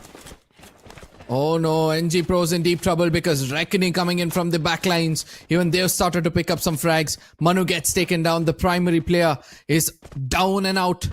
With 3 of their players, now they'll have to fall back. And how will they do it? Because they've got binoculars being used against them. And all the location has got to be compromised. Corpsey on the other side, he's stuck up with Jonty Gaming. He needs to be careful, but luckily, this team had come prepared with a launcher. But will he be taken down? Because Corpsey seems like he's going to be very low on HP as Anubhav gets taken down. And I don't think so anybody can survive that close. That's an elimination grab. NG Pro somehow survive, make a quick jump there at Council Hall now. But Aiku Reckoning, they get stuck here. They thought they were fighting off with none other than NG Pros, picking up eliminations because they had the vision and they used the binoculars on them. But they never had the idea of Jonty Gaming, and now Jonty Gaming have another opportunity, another team right in front. But the way Aiku Reckoning are actually moving uphill, Arka, it looks brilliant, and it could be trouble for Jonty Gaming if they don't stop the Aiku Reckoning. If they do, I think Jonty Gaming have a big opportunity right here, but they're all fighting at the edge of this circle. It has to conclude now or it's never. Look at how Wota is playing. He's playing a bit of a close range battle. Jarvis on the other side with that Max 7 is well prepared. The time turner is going to give them a lot of time. I see 2 of them being deployed, but in the close range, Kunal, he's just going to fall down, and so does Ginotra. They understand the intensity as Reckoning have come in well prepared. Knowledge is power, and that is what Reckoning at the beginning, took their time to attain. And now, since Ginotra is going to be jumping away from the situation, he needs to be careful because he's jumping into the jaws of death, because here God's Reign are ready to welcome him. But guess what? Oh my god, the launcher kind of backfired at the very end.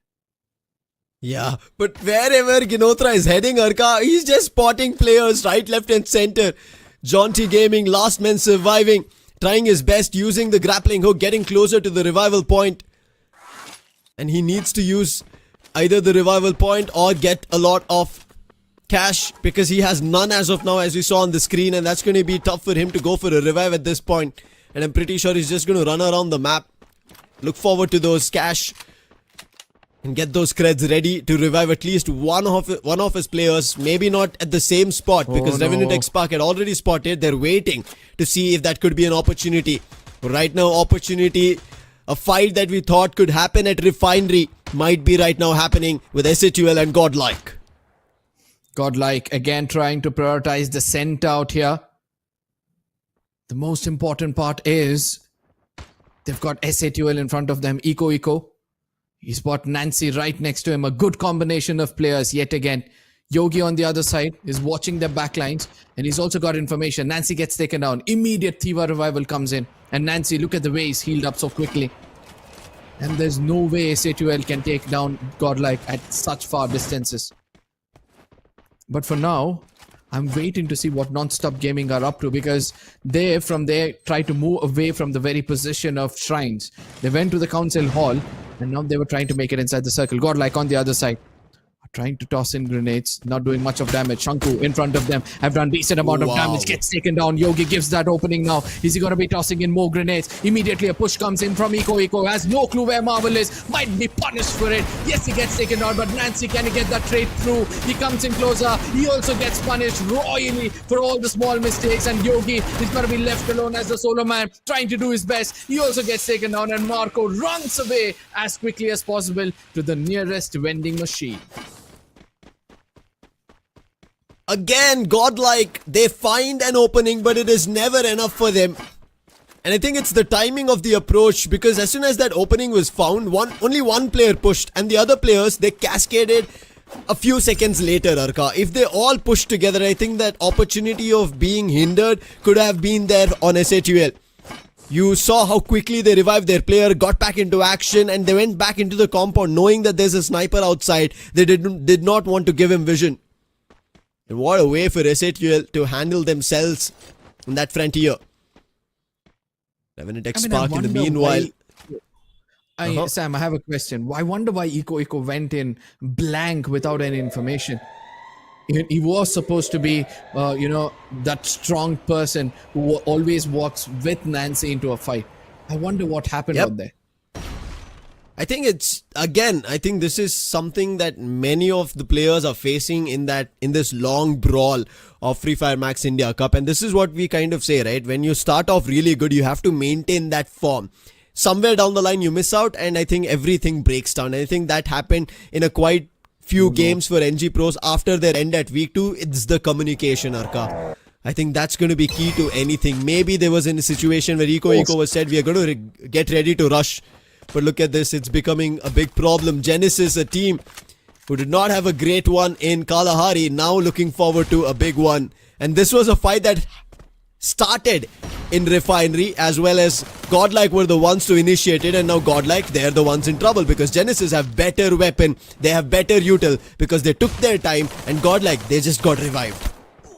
Absolutely, but still look at how Yogi is being persistent in this fight. He knows that Ayush can make the biggest mistake. The Skylar comes in and immediately he's got to be punished, but a trade game has been phenomenal coming in from the other side. Zoeb also gets taken down. Godlike, they've got 3 eliminations and immediately use a UAV to find the location of the final one. Nancy comes behind him, lands some shots. He needs to be careful because it's a 2v1 scenario, but still he's able to land more. And what a game coming in from the side of Godlike. This is what I was speaking about. Always stick to Nancy because that man can do some wonders. Zoeb in the air is going to be in so much trouble because if he gets taken down, that's the end of the story for one team from this lobby. Trying to end the story for SATL, it's Team Tycoons. They found one player, Marvel, spotted out in the open. He goes across the wall, takes a quick jump pad and gets into the compound where his teammates are. They're all regrouping, but at the same time, OnePlus God's Reign, they're finding eliminations on NG Pros. This is happening at the east side frontier, and this is what we were saying. At the edge of the circle, NG Pros trying to enter from the likes of Council Hall through Bayfront and now moving in the other direction. And OnePlus God's Reign, they put a stop to them. But right now, Team Tycoons, they want to completely put an end to SATUL as they know their entire team's information stuck to this one building.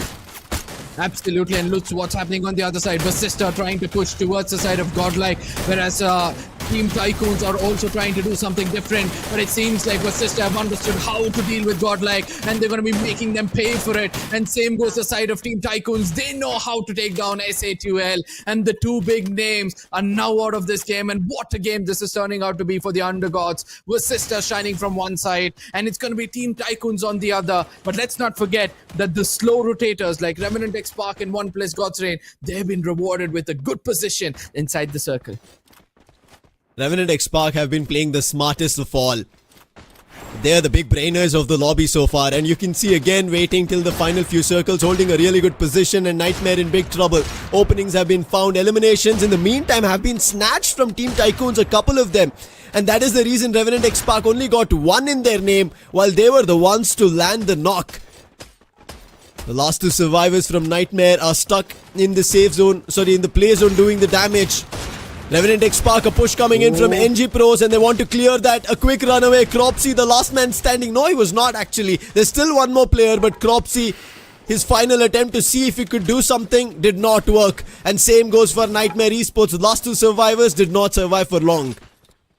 Manu is going to be compromised, and look at the push coming in from the side of Revenant X Spark, and they're going to easily put an end for this player as NG Pros walk away with a disappointing performance with no eliminations in their hand. And now it's time for the side of Revenant X Spark to pick up the pace. Yes, The two big bulls are now locking horns. It's going to be Revenant X-Spark and God's Reign. As God's Reign have got a different game plan altogether, with a lot of attentions being spread around with different teams in their crosshair. Right now, another big fight brewing between Team Tycoons and Vasista Esports. This is an interesting one. Both the teams in the previous game faced a little bit of an off-position fight. Vasista Esports a little early on and got eliminated. This time Vasista Esports eliminating Godlike, but it's not going to be enough. On one end, they're being rushed by Team Tycoons. On the other, Revenant X-Spark have their phone number, and they've already been dialing it, finding knocks. But Team Tycoons right behind enemy lines. Hitman, he gets down. I think he gets spotted a little afar. And finally, Team Tycoons decide we are going to just run in, go back for a buck, look forward to eliminations. It's down to Flash, the last man standing. Swaroop, he's the one from Vasista Esports. Can he go for a revive? Yes, he gets one. But it's time as the numbers are up and Swaroop's real form comes to play, but it's not done. Vasista Esports, the danger of Revenant X-Spark, who started this battle, will be looking forward to ending it. But look at Swaroop hiding behind plain enemy sight.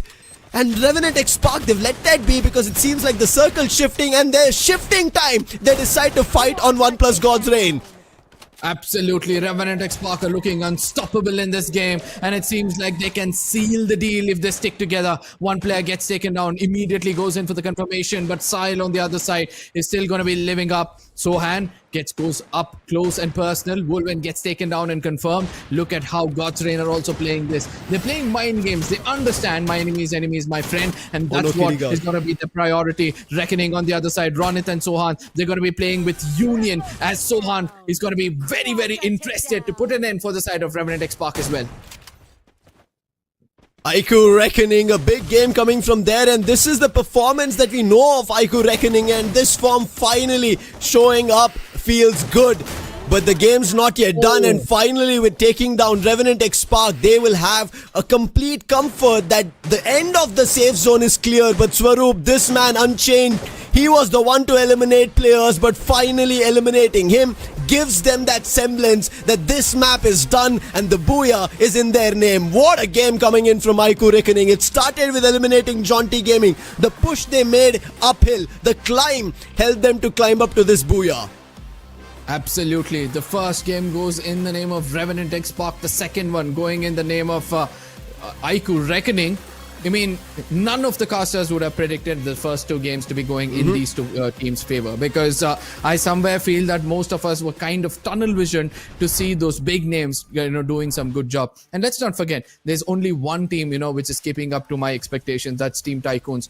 Yet again, having a decent amount of eliminations, they're finding a good average. And now I wonder why I did not put their name in my predictions. But nevertheless, I'm going to stick to mine, and let's see whether those two teams can do it.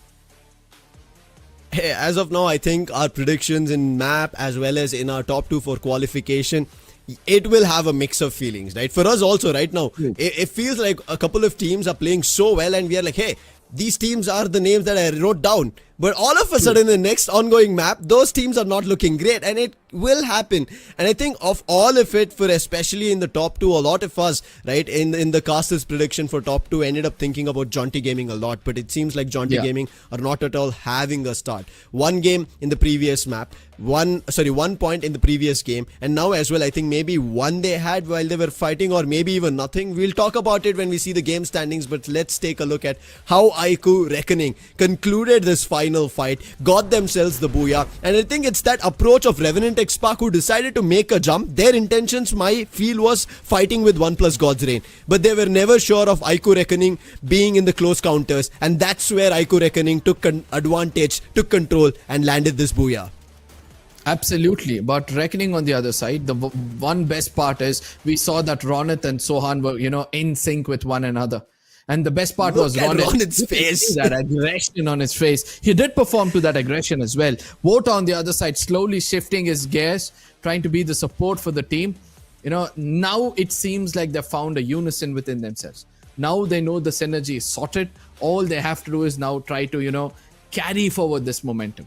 And Reckoning, it's just one game at a time for them. Because with one booyah, I know that yesterday we've seen Vasista, tumble down. So it's important for them to keep that consistency. But 24 points is a good start in game 2. Yeah, big one. Now the last game, 2 to 3 teams ended up sharing 19, 19, 18 points. But here, Aiko Reckoning, they actually take a leap. 12 eliminations, 12 placement points, total of 24. Then coming in is going to be Revenant X Spark. And you can see Revenant X Spark, they're trying to maintain that consistency and their gameplay of survival from the start and fight in the end. And that's working out. But Team Tycoons, back to back, playing so well. And I think that might give us an opportunity for another team to be in consideration for that top 2, that ticket to qualification to the grand finals. But Vasistha Esports finally will be a tad bit happier with 14 total points. Good game where they were able to play for survival. Unfortunate that they had to deal with 2 different teams in 2 different fronts from the north and the south, which kind of became a little too much in terms of a fluster. Did try their best, but on the other end, I think the big upsets, while we see SATUL, OnePlus, God's Reign, Godlike, NG Pros in the mix from 5 to 8, it is Nightmare who did find an opening to start things off, but only those 4 placement points. Jaunty Gaming, this is why I said 1 elimination and thankfully 1 placement point, and that's going to be 2 total points. Genesis again, after us thinking that they could maybe see a little better of an approach, because they did find those initial knocks on the player of Godlikes, but it did not work out, Arka. Towards the end, Nancy, the man who changes the game, did change it, and Genesis, ouch. But Revenant X Spark and Team Tycoons, the table toppers for now. I think Jaunty is going to bounce back either in Bermuda or next era, and they're going to make a big leap into the top 5. But somewhere I feel that, they'll have to do a much more better job in the Purgatory and Bermuda to find themselves a good average so that they have a chance in the map of Solara. But what I'm concerned right now is Godlike. After the first game, a decent performance coming in from their side, it seems like in the second game itself, they've chosen the bad fight. As I said, lately we are seeing the problem with Godlike is they're not able to choose between the good fight and the bad fights, and they always end up being in the bad fights. And I think it's also considering their position, right? This is something that you were even talking about, like the way they position themselves in our online qualifiers, even in certain games of our league stage week 1 and week 2. Godlike here are trying to do everything that's possible. That's the feeling that I'm right now having. Along the likes of them, I think it's going to be Aerobots as well. I want to talk about them in this second game. Not a great win for them. But however, I think if they had a better game, they would have jumped up. Let's quickly talk about the MVP right now, because they are the ones who've risen up really well. A team who we got worried, seeming that they were getting slowly pushed out of the tournament, because that's how it was. But with this game, Aiko Reckoning make a quick jump back in, and it is going to be Sohan with 6 eliminations, 3,970 damage, and he was maining Casey. Meaning he was looking forward to having the healing along with his rusher whenever he's going for it. Yeah, absolutely. And the Thiva, we did see at points where Thiva was pretty crucial for the side of Reckoning. But Skylar being used by Ninja, I don't know whether Ninja was able to get the best of what he did, because Reckoning were more composed of trying to get into those closer fights. Voto on the other side, he had the Tatsuya. He was more inclined towards the revivals and trying to, make sure that he gives information, support his teammates. But Ronit, the Grenadier, has also done some amazing job with that beast. With Skylar, they did, Arka. I think Revenant X Spark, when we were seeing the fight happening, Skylar's ability, Riptide Rhythm, got used, and that was the reason Revenant X Spark started faltering. Wulvin tried to help his teammate up, but that Riptide Rhythm did not let that glue wall up, and their Reckoning put their foot in. They stomped through, got themselves the Puya. The stats also speak the same, as you can see. Ninja, he was the sniper, got only 1 elimination but part of 3 assists. But on the other end, Ronit with 2, Water. And I think this was a player we even spoke about, has to find a lot. Along with him, Sohan playing 3 and 6, total of 9 eliminations between themselves, says the rushers did a brilliant job. Water finding the opening for a knock, and then coming in was to seal the deal, Sohan. And that's the reason they had that KC duo play coming through in their fight. But again, Arka, in this game summary, we end up seeing a tad bit of a low score of a game with just 53 eliminations. The damage as well has taken a dip this time at just 42,000. Yeah, and the glue wall destroyed as well. It's become the new constant, these numbers. And somewhere I feel that, you know, all thanks to teams trying to prioritize the center of the circle. Nobody wants to initiate those earlier fights, pick up those early frags. Yes, the teams who are actually doing it, like Nightmare in the first game and Team Tycoons in the second, were able to pick up some decent amount of eliminations. So probably eliminations has to be the, you know, motto of today, because that's the only way for you to get some decent amount of points, and then probably one good game of Booyah can put you in the top 2. And these points being so close, low scoring, meaning the opportunity is still there, Arka. I think that's the best that we can see for. If it was a high scoring game, the teams at the top would have been running away by now. They would have had at least 15 points of a difference. That's not the case. So all the teams still have a chance, as we're going to be heading to Purgatory after this break. So make sure you're rooting for your favorite team. Look forward to putting your predictions down in the section as well, and let us know if you think your predictions are right, how ours is functioning. But we'll cut to a short break. Purgatory up next. Who's going to be qualifying at the end of the day? All questions answered.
Hello, ladies and gentlemen. Welcome back to TEZ FFMIC India Cup. My name is Cribs. Joining me is going to be Azora. We are your casters for the next few games to come.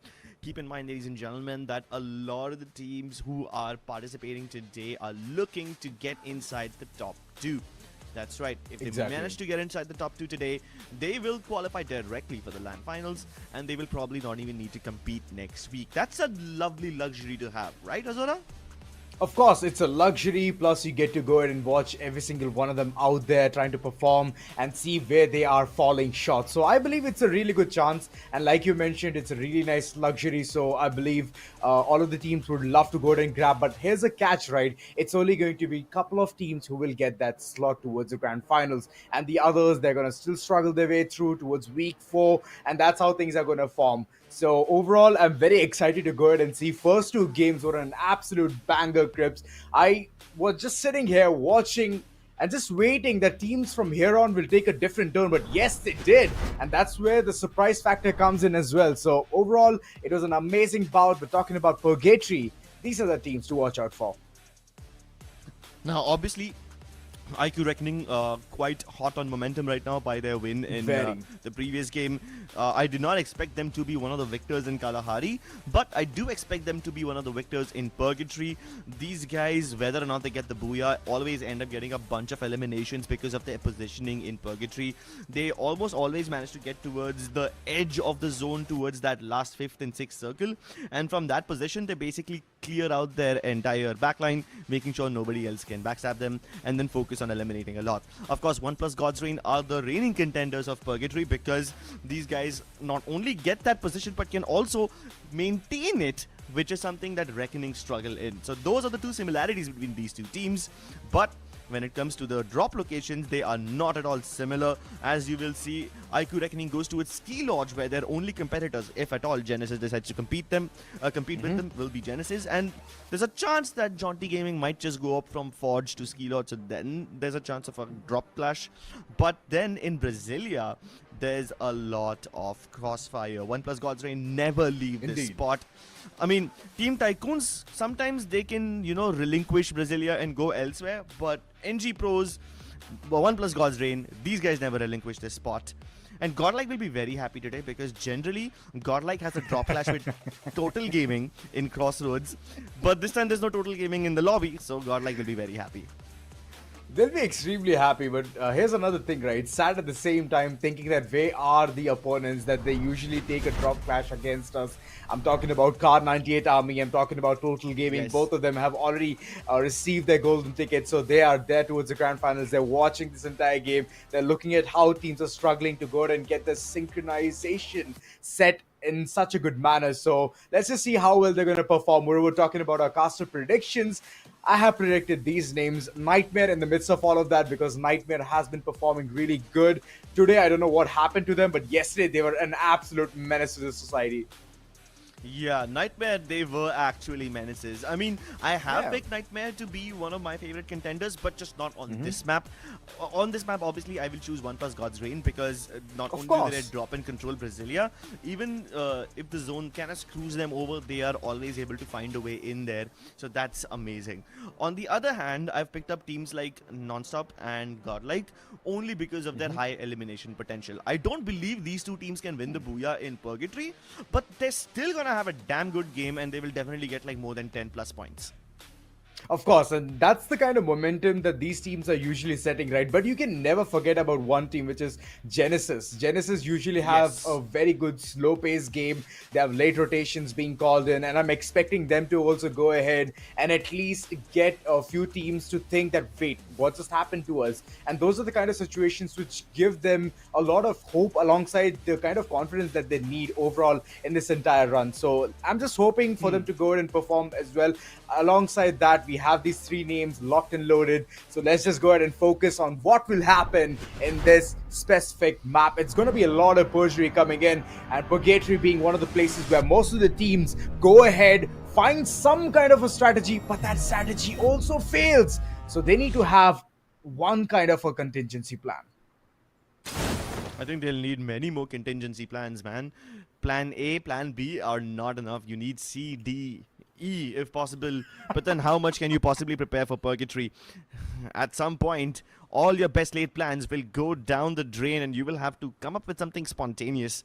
Let's see if that spontaneity exists in this particular lobby. We already know some of the best teams on Purgatory, Car98 and Total Gaming have already left us and they've made their way into the grand finals. Now it's time for everyone else to do their bidding. OnePlus, God's Reign and Nonstop. We expected them to be stubborn towards Brasilia and they are. Team Tycoons have actually moved away from this spot and are landing towards Golf Course. Generally that's not such a bad idea, but this time the Golf Course and Marble Works area is heavily contested by Genesis, Vasista Esports and one more team over there. If I'm not wrong, that might be Nightmare. So yeah, quite a lot of people over there. But Non-Stop Gamers, they get first blood. They destroy one of the members of OnePlus God's Reign. And by doing so, they force them to use their credits very early on to get that revive. Oh, yep. And now they're going to think twice. The push, it needs to look really good. NG Pro, so far, I believe that the confidence is slowly getting back into the picture. Last time around, they were the table toppers, and now look at them. They're still trying their level best in order to get those eliminations, and this is one of the teams. Once they head towards Purgatory, they start purging each and every one of them. Genesis Esports specifically, they have been eliminated from this map. It was an early exit, which is not going to give them any point whatsoever in the entire overall standing. So yes, next game is where they have to perform. And I was just talking about them in the pre-game segment. Now looking at the way things are forming, NG Pros, this battle is prolonging for a longer time now. Yeah. Okay, so the Battle of Brasilia is almost always a lengthy battle. They don't need to worry about third parties just yet. But Anubhav gets his ankles broken. Manish dashes right past him, forces him to turn around. Cropsy also gets the knock onto Kaushik, and then he dashes back again, using his opponent's Chrono Shield to take cover. But he doesn't have enough backup. Manish invades that area and gets the knock onto him. He also manages to confirm the elimination onto Cropsy, giving his team yet another point. Anshu could have been revived, but Struggle will return the favor by eliminating him, and now it's a 3v3 battle. 3v3. But wait a second, it's just a couple of players. Oh wait, the third one is somewhere out there, trying to provide the support. He might be close to a vending machine to bring back those fallen comrades. OnePlus God's Reign hot on pursuit. Look at them just constantly running around, trying to figure out where the opponents have reached. Manu, this lad is smart. Once he gets a pixel peak, the AC-80 is definitely going to shatter the hopes of OnePlus God's Reign to go ahead and take this pursuit. All four players alive. NG Pros, they're back into the action, and this fight is going to prolong for a longer time than expected. Yeah, I think it's time to call it quits. You guys have been fighting for the entirety of the first circle, and this battle is going nowhere. If you continue fighting anymore, now there's a chance that, as the first circle is shrinking, there's a chance that teams will start coming in and, they might be looking to third party. So at this time, it's time to call it quits. You guys have burnt your resources that you could have gathered from Brasilia.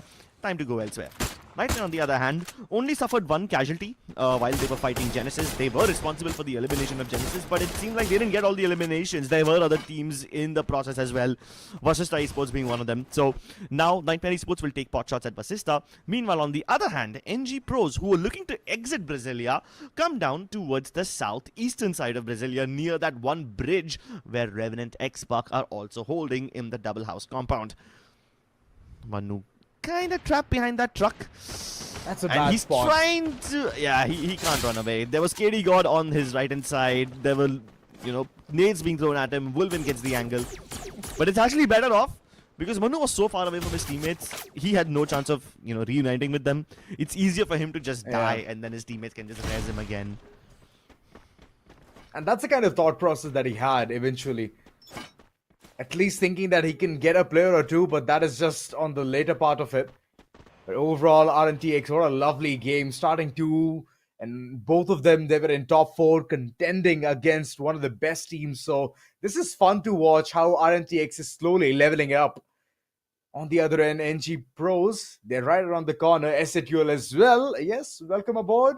X-Divine alongside Shanku, both of them banding together, trying to get the information. I believe that Dinoculus will be utilized in order to get the additional bit of it.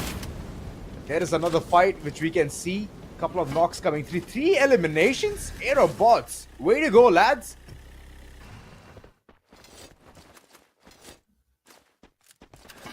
So far, Aerobots don't really have any trouble. They got 3 eliminations. They didn't manage to get the squad wipe, but that's completely okay. Slow and steady wins the race. And Aerobots are looking to just gather 1 point at a time. They are, however, targeting a team which is very hard to score points on. They're kind of targeting Godlike Esports over there. That too, and Godlike have the high ground advantage. So, not sure how this will pan out for them. But it's still too early in the game to call anything out. Aleem rolling up to that sniper tower against Nico and Yogi. This could be a dangerous proposition. He just walks right past them. Did he not see them? He did not. Or did he purposely ignore and he's like, okay, I can't stop here without my teammates, otherwise I'll get shot down? No, he did not see any of them. Nobody saw anyone. Oh my goodness, No Echo. That's a lot of information out there. It's a late round. Quit's being called in. Marco? What is he doing behind? Marco, what a lovely shot. Aleem taken care of. Instantly eliminated because they know that the entire band is coming in. All thanks to that watchtower. The information has been sublime. And look at Marco still taking all of those shots. But finally, he is also put down to rest. Sheikh. What a lovely initiative. 5 eliminations strong, and Aleem, he's back into the picture. Wait, Shamopi, he figured out there's a player hiding out there? Wow. Okay, this is nice. Well, whether or not Aerobots see anyone in that sniper tower, they will manage to get 2 eliminations. That's pretty nice.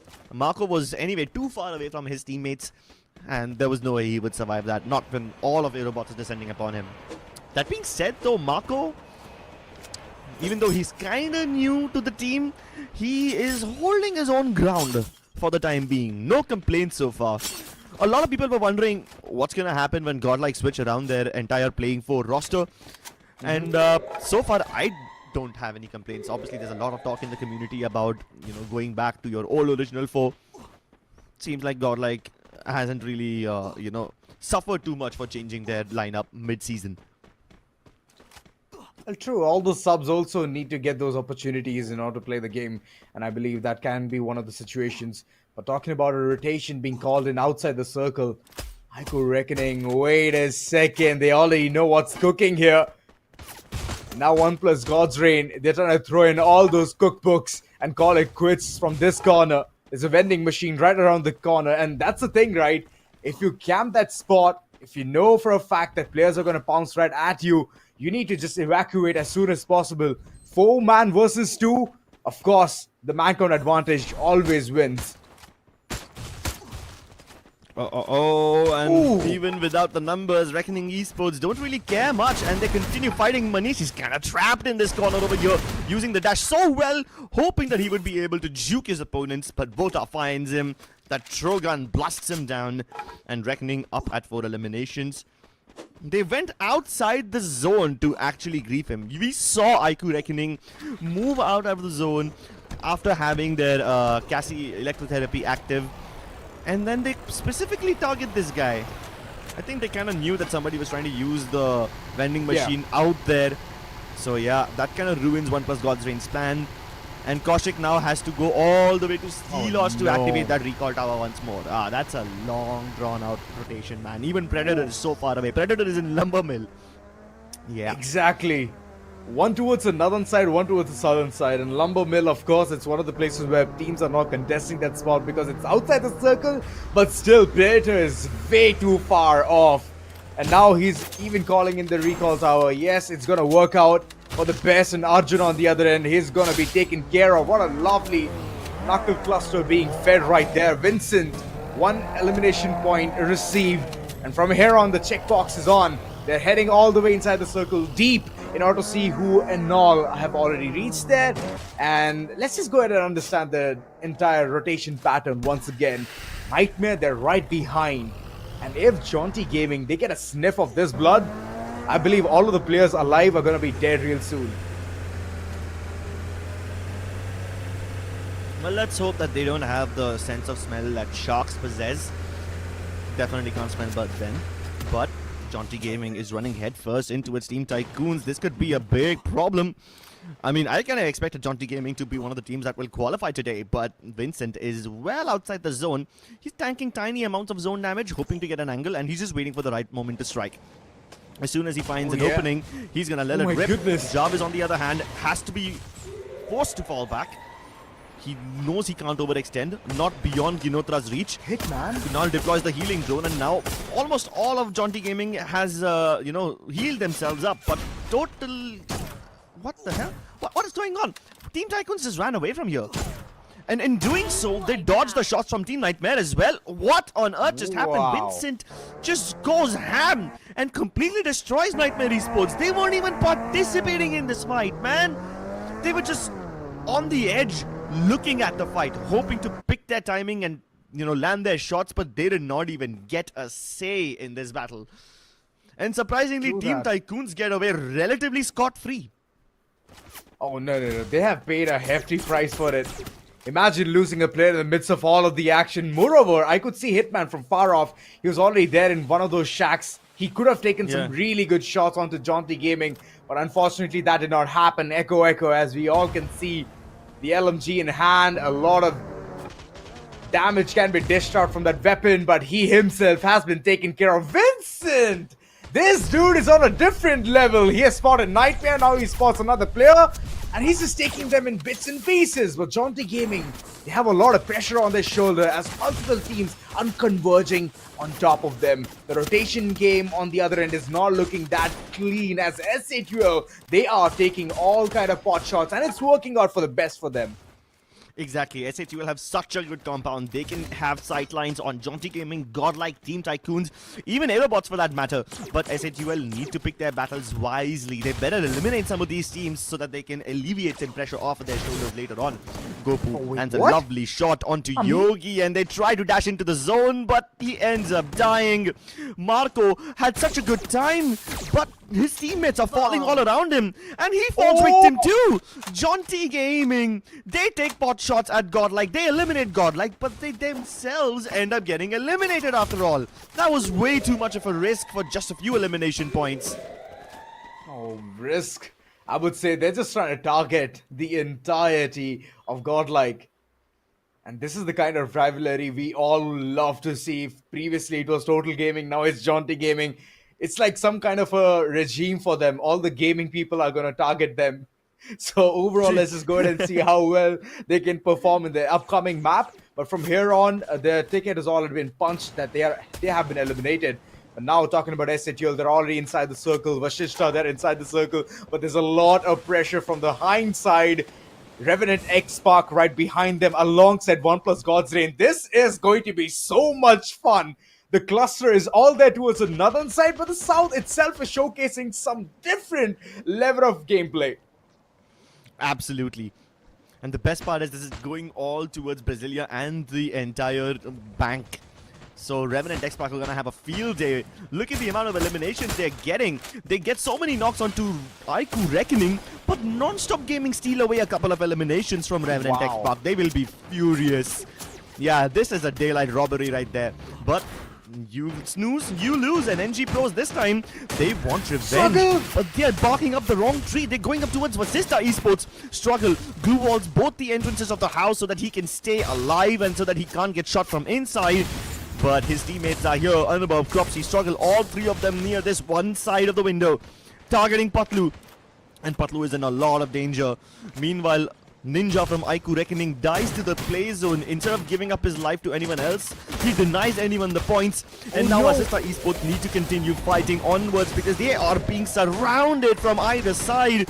Cropsy invades inside the house. When they uses the dash, corners Patlu and Yuno. It's just down to Swaroop. Can he escape? He uses the glue wall to block the entrance and goes outside the house. But is that going to be enough? Anubhav hot on his heels trying to chase, but they've kind of lost Swaroop's trail, and that's good because the moment they step out they will be the victims of other teams shooting at them as well. Swaroop still hiding, biding his time, but they found him. Corners himself with the glue wall. This will surely be his undoing, but he gets 2 knocks. He might just turn this around. And in the last dying embers of that fight, he falls, but he's reduced NG Pros to just 1 player. My goodness, way to take your redemption right there, Swaroop. This man is on a different level, and now we can look at those 4 teams who have finally showcased themselves. NG Pros, one man standing. Team Tycoons, the last man fades away already. Now comes the time where ARZ, they have the man count advantage, and one player who was fallen down is again back on his 2 feet. So the support will be provided. RN takes on the other end. They themselves could not do much here. Aerobots, they are trying to go ahead and claim the entire territory. There's the last man standing, Anubhav. What can he do against 3 players right in front? Instantly dashes with the Tatsu, and now he's going to face the brunt of all of these players. He's still going around, merry-go-round, and finally taken down. And there comes the Booyah, ARZ, Aerobots. What a lovely performance from their end. Lovely performance indeed. They almost had the Booyah in the previous game as well, but they missed it by a narrow margin. This time they finish what they started.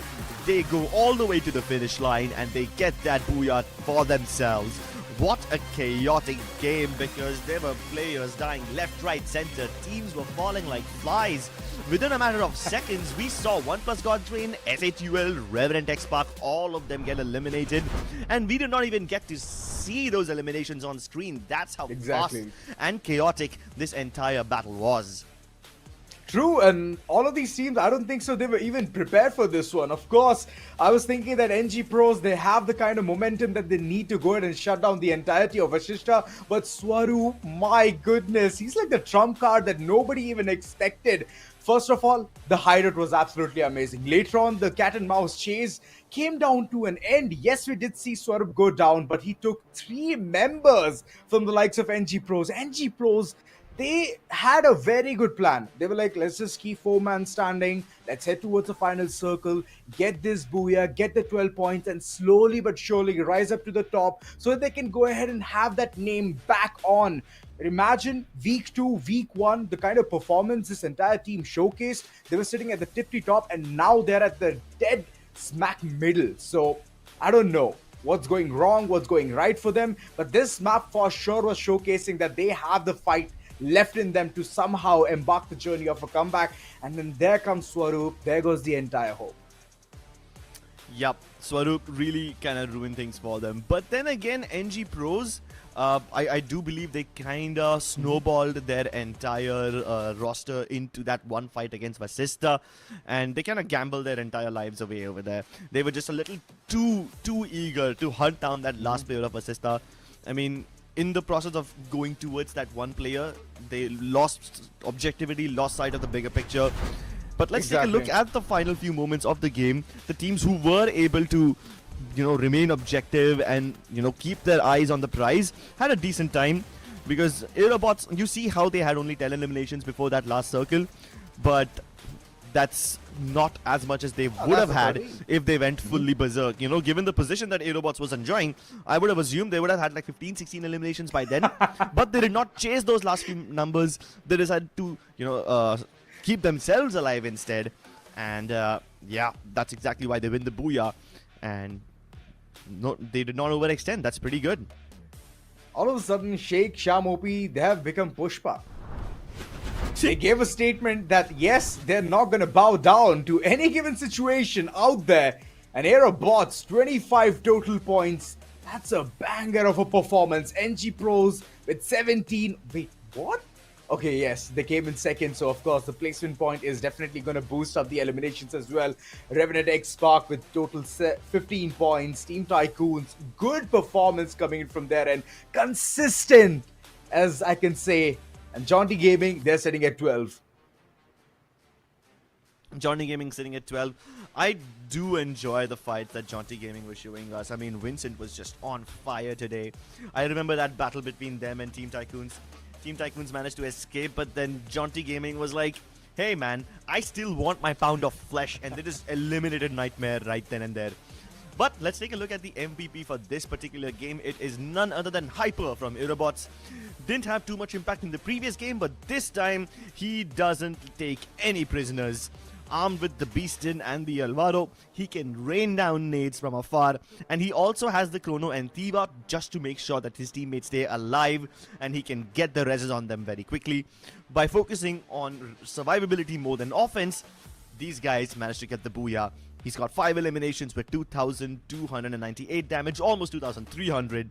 And that is just incredible because you wouldn't expect Hyper to be the most hyper player on this team. We've seen players like Sheikh and Sham OP do phenomenal amounts of damage during the rest of the league stage. But now it's great to see Hyper also stepping up. Exactly.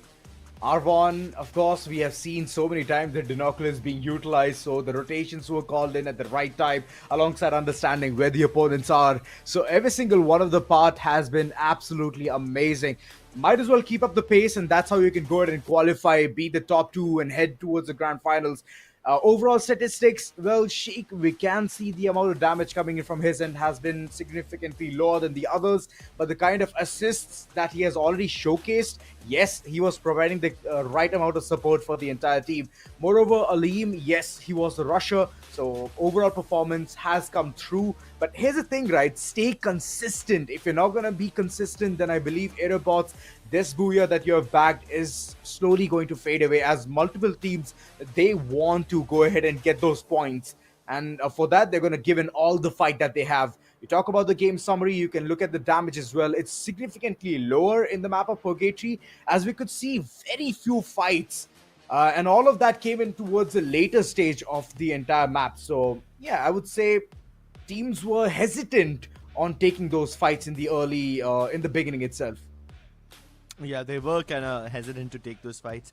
In fact, we even saw NG Pros versus OnePlus God's Reign in Brasilia didn't really reach its conclusion.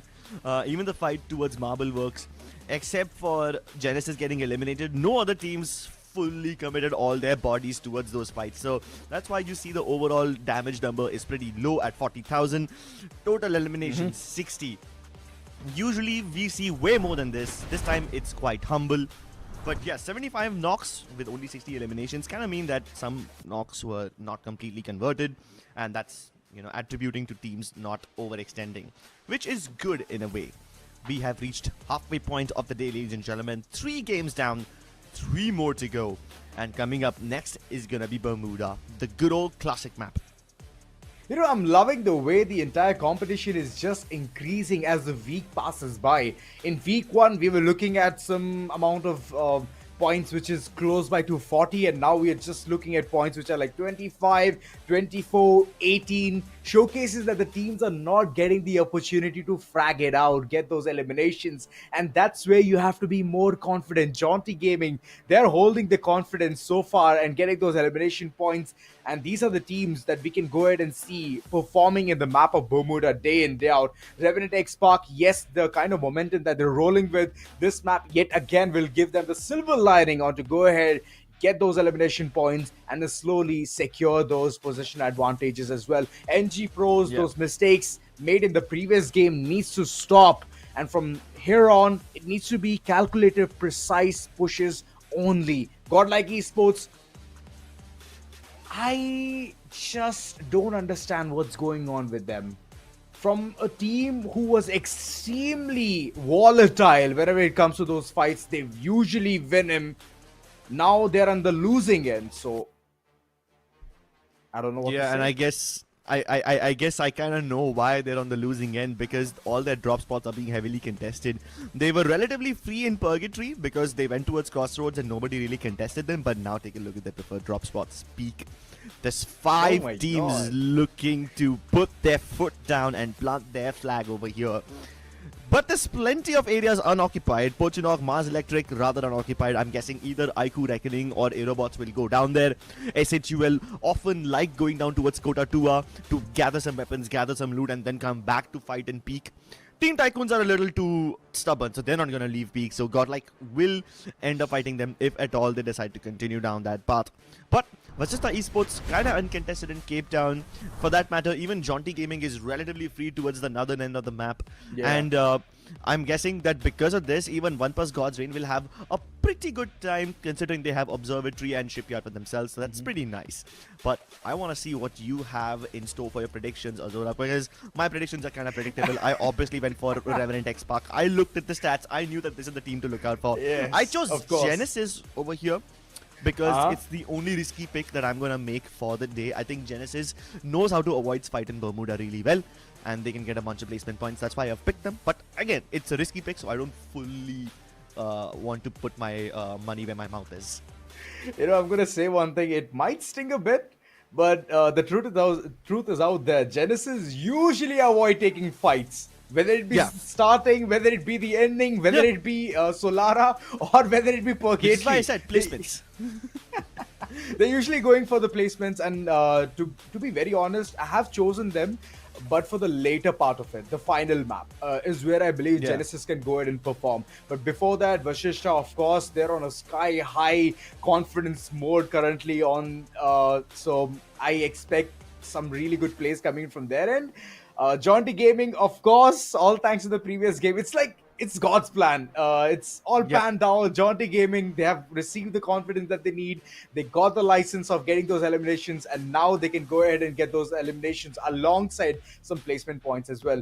And Revenant X Spark, of course, we all know they have been Mr. Consistent there. I believe having that one part which is like a trump card, and they could be running highest in the room. Could be.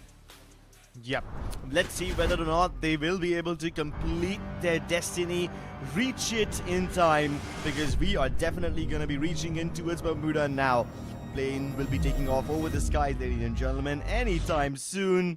And this is the map that everybody loves watching the most competitive, the most nail-biting map in this tournament. Ladies and gentlemen, put your hands together for Bermuda. Oh, Peak being heavily contested, so let's see whether it's going to be true or not. All the statistics so far have been very on point. Esituel, they're slowly landing towards Factory Way. They're heading to Pochinok, and that's a really good spot. I mean, of course, when you're going to hear so many shots being fired at Peak, you're slowly going to make your way forward, and the zipline is going to help you a lot in calling in those shots for the rotation. And the first circle, it's in the dead center. So favoring most of the teams, and this is the place where things have already come to a heated stance. Godlike, a really good elimination, but on the contrary, their one player has already fallen down. Yeah, but at least one plus God's Reign is out of danger of being eliminated. They went for a split drop. Some of them are in hangar, some of them are in peak.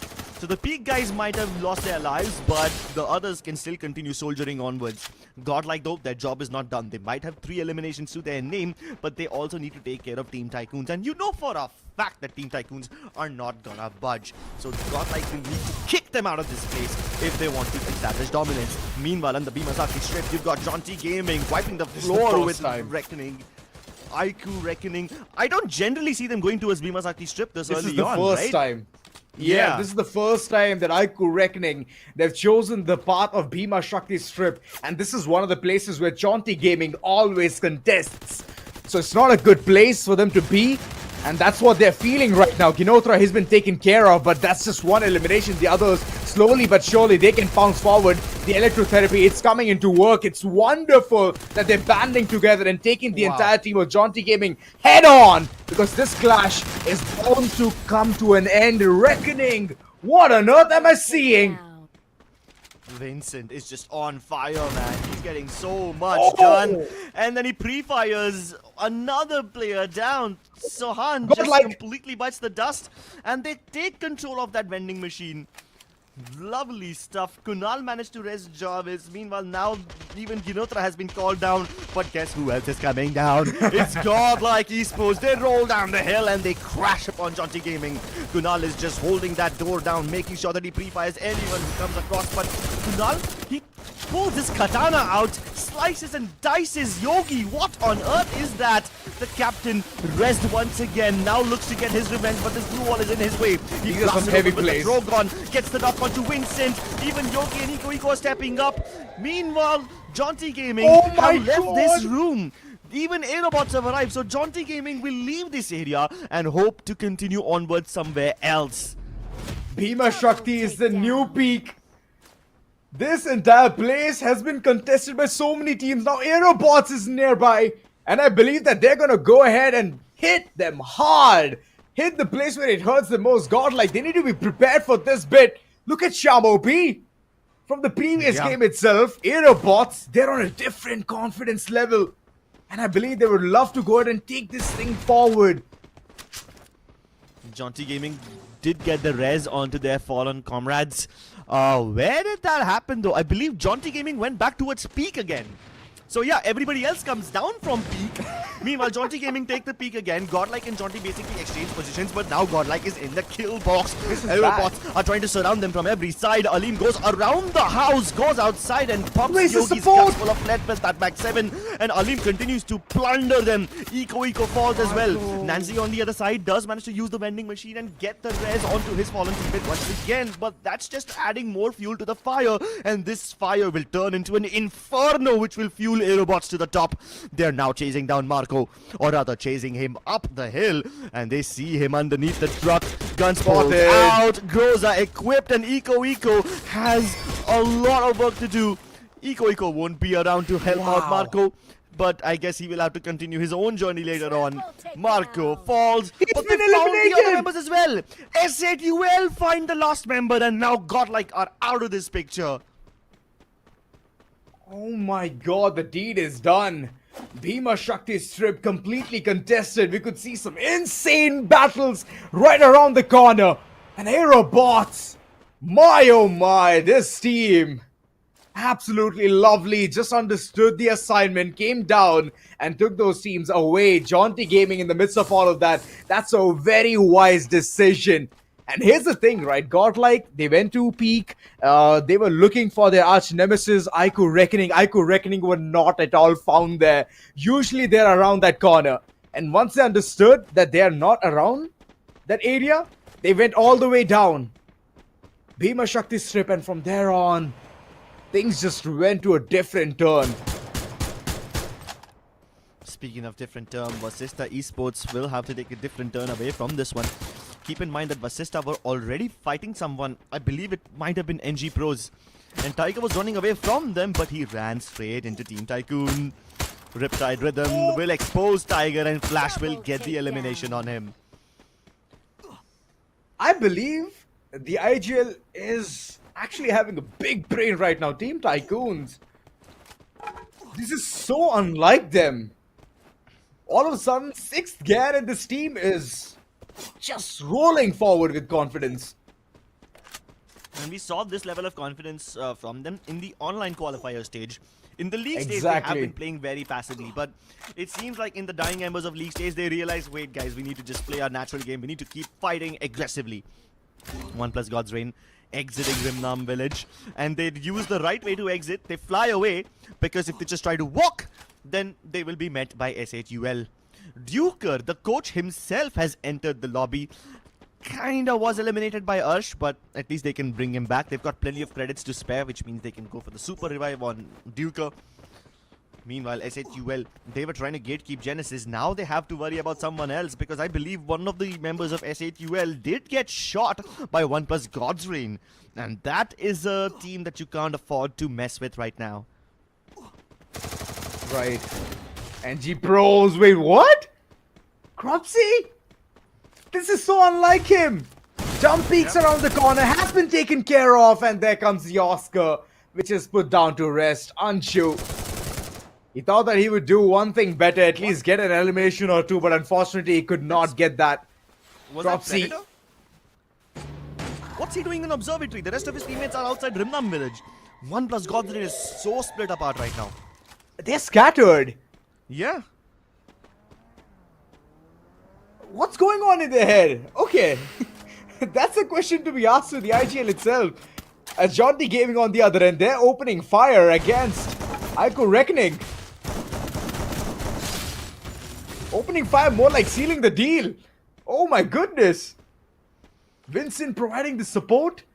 And the 3 members, Aiku Reckoning, this is the fight that should be reckoned.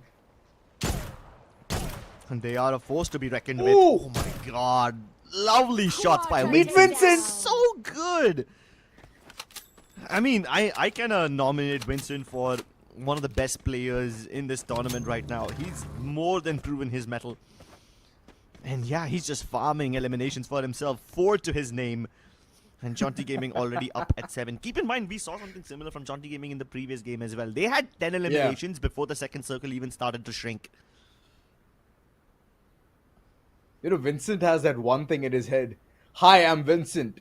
and this is my sniper rifle, and meet my bullet. And once he shoots, the opponent is not going to stand at all. His lower back is going to be punctured. Yeah. Speaking of lower back, guess who's down in the lower valley of Bhima Sakti Strip? It's Nightmare. It's a surprisingly aggressive team today. Everybody is just like changing gears, you know. Team Tycoon's going back to their old aggressive play style. Nightmare Esports taking names, kicking ass. We don't see this from them very often. Like, we only see Radhe Thakur as like a lone wolf in this team who generally goes for a 3-1 split. He tries to steal the eliminations, and if he dies, well, no problem, you can always revive him. But today, all of them are fighting as a unit, so that's a lovely change in pace. OnePlus God's Reign finally reunited. The two remaining members are now found between Clock Tower and Factory. Meanwhile, Jaunty Gaming have found a new target. They want to start this battle again. What is going on, Vincent? Let go of Reckoning Esports at all. IQ Reckoning is being personally targeted by Jaunty Gaming, and they want control of this northeastern end of the circle. Oh my goodness. Outside the circle, inside the house, any given situation, Jaunty Gaming, they're like the acting dons right now. And Ronit, he's the last one standing somewhere in the corner, thought that he can take a couple of pot shots, get a player or two knocked, but it's not going to work out. It's always going to bite you. Yeah, one player is still alive. And somehow... Oh, there comes a second as well. IQ Reckoning. They have a plan. They have the contingency plan that we all were talking about in the map, where things can always go haywire. I mean, we spoke about plan A, B, C, D in Purgatory. I guess it's time to enforce them. It's carry forward. Bermuda. Yeah. You carry it forward to the next map as well, man. You never got to enforce those plans because you were eliminated early on in the previous game. So you might as well go for it now. But speaking of the best laid plans, now Bhima Sakti Strip is about to turn into the turf of war. You got SHUL in a sniper tower just towards the south of Bhima Sakti. Meanwhile, OnePlus God's Reign have revived all of their players, recalled them back down towards Clock Tower. So that's nice. Genesis also, as always, continue surviving. They were getting targeted by OnePlus God's Reign and SHUL down in Rimnam village, but it seems like they've managed to get inside the zone without any further problems. It's absolute silence. Nobody's taking any shots on anyone. Wherever you are, precedes the storm. Yeah, wherever you are, just stay there. That's it. I can see some HPs dwindling right there. Nightmare. Oh, there you go. There's some fight. OnePlus God's Reign. They've been shot upon, and it's from the likes of Genesis. Genesis outside the circle, and they're contesting in order to reach inside, where OnePlus God's Reign has already claimed the territory towards Clock Tower. Yep, they've got just the tiniest edge of Clock Tower to their name, so they can probably use like And a rock. staircases for cover and a rock. Hey man, at least they're not stuck in between a rock and a hard place.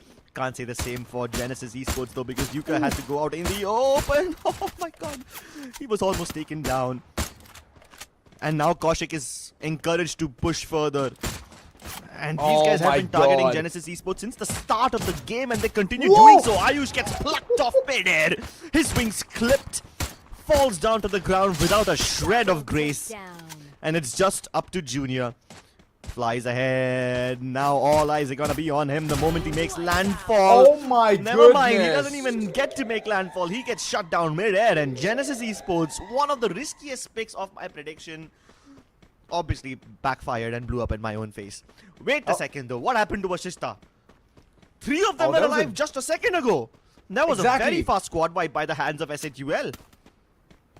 And similar thing happened for another team, IQ Reckoning. Oh, this fight, we were waiting for this for a long time now. NG Pros versus Nightmare. They have the height advantage, staircase to their name, so they can easily go ahead and gatekeep the entire area. Bhima Sakti Strip, soon to be vanquished. Shots fired, Jaunty Gaming, 11 eliminations strong. They're looking concrete. And there comes the entire fight. Oh my god. The floodgates, they've been opened up. And NG Pros, they're the first ones to go ahead and crumble down as Nightmare. They just held their ground. That's it. There you go. NG Pros down and out of the gun. What a nade! What a nade! That's the Team flamethrower and the Tycoons! nade combo. Team Tycoons just destroyed Nightmare Esports, and that is after Nightmare Esports had already wiped the floor with NG Pros. It seems like Team Tycoons really want to piggyback off of the other team's momentum, and they're doing that so well. Their next targets are going to be Jonty Gaming. Look at the placement of the glue walls. 3 players have already made their way through. This is the crossing Pelican. Nonetheless, a Pelican who can actually fly. OnePlus God's Reign on the other end. Good way to isolate the entire situation. They knew that the entire area is going to be contested, specifically if we talk about the height advantage. And Team Tycoons, they're all down to bits and pieces. Aerobots on the other end, they're the smart lads. They did not move from Bhima Shakti Strip. They just stood their grounds. Yep. And now look at Aerobots. They are being subjected to so Graffiti many blessing. throwables. I feel like OnePlus God's Reign have depleted all their throwable utility in the process of getting that knock onto Aleem. But Aleem didn't even get that knock. I mean, he was slain by Jonty Gaming. So OnePlus God's Reign get absolutely nothing for their efforts. And now they have to take the risk of fighting Sheik right behind that end. That big monster truck, Hyper jumps down, and OnePlus God's Reign are like, this zone hurts too much. Let's just get inside. And they are being now targeted by Team Tycoons. Predator out, Manish bleeding away. Aerobots will die to the zone, and OnePlus God's Reign might just meet the same fate unless they can fight back. Jonty is the only team who's easily surviving inside the circle. And now, as we all can see, Revenant X-Park right in front of them. OnePlus God's Reign, they tried their level best, but Jonty Gaming, they kept tapping every single one of them who's trying to enter towards the circle. Revenant X-Park, three players standing from their corner, and they're still being pressurized from 2 different directions. And I don't think so. This is that side that they all wanted to see. Revenant X-Park, they made all the way towards the 2nd position, but it's going to be impossible for them to go ahead and back this booyah, as all those shots are going to come in. Chavez bouncing, Vincent hitting those shots from a far off angle, and there comes the booyah from the likes of Jonty Gaming. What a phenomenal performance from them. These guys have activated the slaying switch. They have been absolutely spot on in the last 2 games. They had 10 eliminations in Purgatory before the 2nd circle even closed. They had 7 eliminations in this game before the final zone even descended and closed around them. But towards the end, they take that god spot for themselves on top of that hill and rain down destruction and hellfire upon everyone. And the best part is, they're not just farming their own eliminations, they're also stealing them away from the likes of Team Tycoons and OnePlus God's Reign, denying them some much needed precious points. Yeah, of course. See, here's the advantage of having the circle towards your pocket. You can take pot shots on literally every single one of the teams who's planning to enter towards the circle, because you are at the advantageous position. You can take those shots. Nobody is going to see you as they're all trying to run inside the circle, because the circle damages so much when it comes down to the nit-grits of the time. So overall, I would say Jonty Gaming, they were all set. They had the entire plan and it was in motion. From the previous game to this one, it's a huge conversion rate. Moreover, like I mentioned, they have received the entire license to kill. They have received the license to get those eliminations, and that's what gave them the confidence. Next up, what they needed was to go ahead and back those points which comes from the possession. So that's what they did. They have received 12 straight points, and that itself is going to give them a really good boost. Yeah, 12 points, and on top of that, I believe they have like some 17 odd eliminations, maybe even more after they eliminated Revenant X-Park. So this could just be a game where they get almost 30 something points, and that should basically skyrocket them towards the top of the table. With this game alone, I believe Jonty Gaming have secured whatever they need to get inside the top 2. Right. And let's just go ahead and witness the final shot as well. The way things have formed for them. Moreover, the way they have kept the entire thing intact of keeping the enemies at bay. This is the entire situation. And it was very well explained from Jonty Gaming nonetheless. We could see a couple of players being knocked. There was a really good try coming in from Revenant X-Park, but unfortunately Kunal, the way he was just rolling around, trying to be the distraction, he got knocked, in fact, but Vincent, Ginotra, Jarvis, three of them providing the support, and there comes the celebration, claps all across, and we can see smiling faces. Smiling faces indeed. Definitely Kunal and Vincent seem happy, but the captain Ginotra, he is laser focused. Doesn't seem to care too much about this win, and I'm sure 32 will bring a smile on their face, but surely Jaunty Gaming have much bigger and loftier ambitions. Team Tycoons with a bunch of eliminations. Sure, a couple of their points were stolen away from by them, you know. Jaunty Gaming stole, I think, 2, maybe 3 points away from Jaunty Gaming, from Team Tycoons. So yeah, that elimination should have been 13, but they only have 10 eliminations. Still pretty good at 18 points. OnePlus God's Reign, a very balanced game from them. 15 points, absolutely not bad. SHUL, now here's a team who were on fire up until they went up against Team Tycoons. 11 eliminations to their name, and they probably would have won the fight against Team Tycoons if they weren't forced to, you know, run away from the zone and then crash into their compound. Oh. Okay. Team Tycoon have definitely upped the level. They have reached the second position with total of 61 points. Revenant X Spark, they have 65 total points. They're sitting at the tippy top. Aerobots, their position has been compromised. NG Pros, they're just there, stand still. They need to do something as soon as possible, as Jaunty Gaming, who has just upped the level, can overtake the entire situation. Jaunty Gaming, moreover, they have had a really good game. Previous to this, they were struggling, and right after that, this, I believe, is going to be the opener for them to go ahead and get more points additionally. SATUL on the other end, 42 total points. They're playing it very safe. And I believe now's the time for them to up the gear and somewhere ahead towards the top 4. Whew. Well, the top 4 is not enough for NG Pros. We've been kind of hyping them since yesterday. I predicted them to be in the top 2 today as well, but I'm starting to fear that might not come true. Revenant X Spark, Team Tycoons, Aerobots, all these 3 teams are just 4 points away from each other. But then after that, there's a steep dip. There's a difference of at least 9 to 10 points between Aerobots and NG Pros. And then after that, NG Pros, Jaunty Gaming, everybody is just a spitting distance of each other. So there's quite a lot of points required by Jaunty Gaming if they want to claw their way into the top 2. And Vincent, he might have 6 kills now, but that number of 4,700, it's ridiculous. He's going to have to drop big numbers like that again and again if he wants to take his team into the top 2. And seriously, the 4,700 is just insane. Like, I don't think I've seen such a high number before. Hey, just remove 62. He's Asian 47. Yeah. He's the hitman. Exactly. Different guy in Team Tycoons.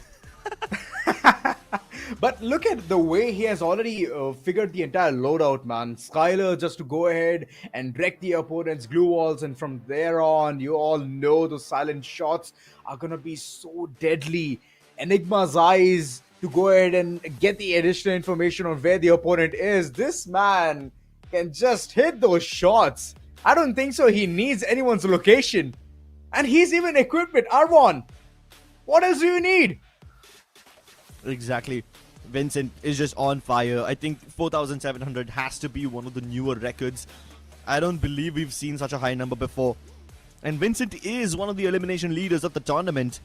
I just wish that we could have compared his damage stats as well, because he is gonna rack up a ridiculous damage score by the end of this day. And got pretty consistent performance from his entire team. Not a single player under the 2,000 damage mark. 6 eliminations by Vincent, 6 by Kunal, 6 by Jarvis, all of them contributing 6 apiece. Surprisingly, Captain Ginotra did not really get much, but hey, honestly, given his team's movement and his decision making, Ginotra had his hands full and his mind full of some really cool strategies which nobody could seem to break. I'm talking about the game summary. Total damage being 53,104. Good amount of action has been seen, and it was slow and steady. We did see a time where players were not at all taking those spot shots or even trying to give their location away. And then later on, once the circle started closing, we could see Genesis just fading away in thin air. And it was all thanks to that one player solo destroying from the backside. Godlike the performance, I would say it has come down to a dip, but eventually it needs to rise up. It's high time. It's about damn time that you can go ahead and showcase what you're made of. Moreover, why you were so much feared in the beginning stages of the entire action of TEZ FFMIC. So I am just hoping that teams who have reached towards the bottom, right, they can buckle up, because that's how things can shape up good for you. Moreover, it will give you the confidence as well. If it didn't happen in week 3, it's all right. Week 4 is waiting. It's right around the corner. Yep. You're going to have 2 days of intense Free Fire Max Battle Royale action in week 2 as well. In one more of those days, 2 more teams will qualify and then 6 more in the final day. But this day is not over yet. There's still 2 more games remaining. And there is a chance that Revenant X Spark and Team Tycoons, they might not be able to stay on top. Will anyone overthrow them? Find out in the next game after this short break, ladies and gentlemen.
Welcome back after the break. You guys are watching TEZ FFMIC India Cup. My caster has changed. Tanya has now joined the mix. Sorry, you're on this side of my screen.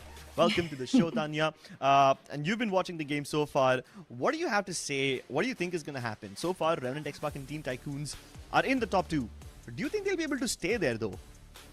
Well, talking about Revenant X-Pac, they have cemented themselves. They are consistent enough. But then talking about Team Tycoons, the way they are aggressing, sometimes they might tend to lose those duels because they are into a position where they are taking the fights, which they are not, they're not supposed to. It's like we want some elimination points, we'll go all in. And somehow they are able to pull the clutches, particularly Amin using that grenade and also the flamethrower involved. That was one of the key moments for the play coming in from the sides of Team Tycoons.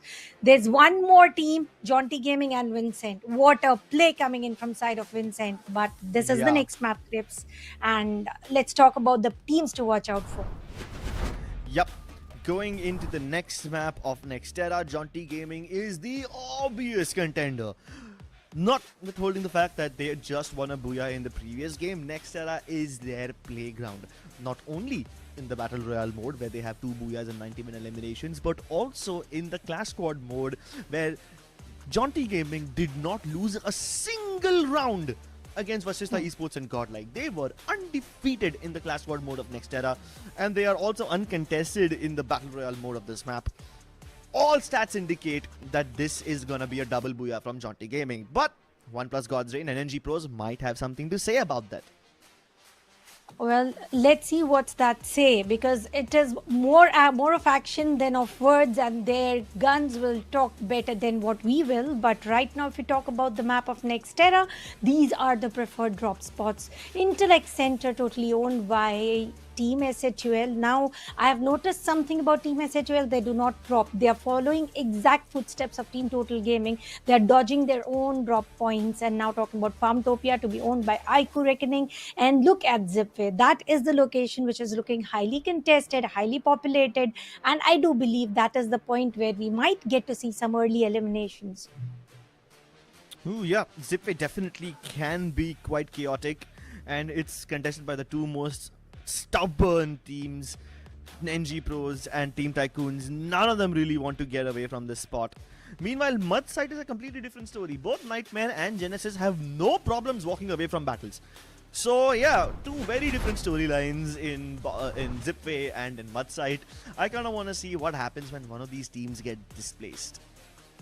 Well, talking about the entire map, Grave Labs is also left to nobody hopping in on upon. But I feel that there is going to be a position where the teams are going to use it for the rotation. They are going to use it to hold themselves. But right now, we both have to be holding upon our own predictions. Let's have a look upon what are your thoughts. You have got Jaunty Gaming, NG Pros, and Vasishta. Vasishta Esports, do you think so they will be able to tank that sort of a pressure on the map of Nextera?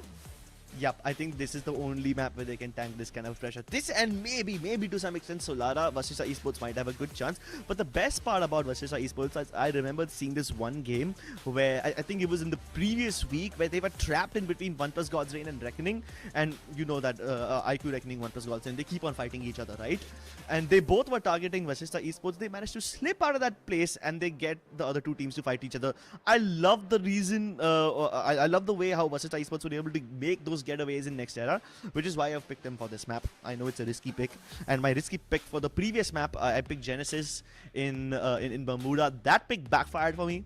If Vasista Esports fails over here, I will completely be okay with it because I know this is a bit of a stretch, and I wouldn't be mad if they don't live up to my expectations.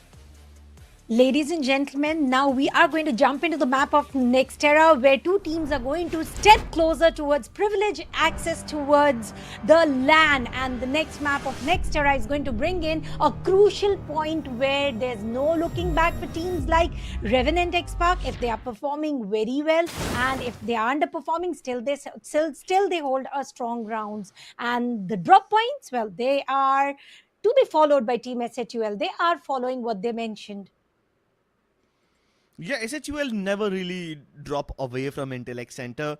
I was actually kinda expecting Jaunty Gaming to also contest them over here, but they are no longer in this area, and Total Gaming is not even in the lobby, so SHUL get Intellect Center to themselves. fight brewing up between Vasistha and Aerobots. Two very unlikely people to fight each other, but it is a boxing gym. I'm sorry, it's not the boxing gym. It's just the boxing ring in Twin Bridge. And yeah, and while these two teams fight each other, there is quite a lot of contest for that vending machine as well. Whoever stays in control of that room will be able to call their teammates and gets that knock. Patlu confirms the elimination onto Alim. So they can bring Swaroop back. They have the vending machine right in front of them. Where are the rest of Aerobots though? Are they no longer here?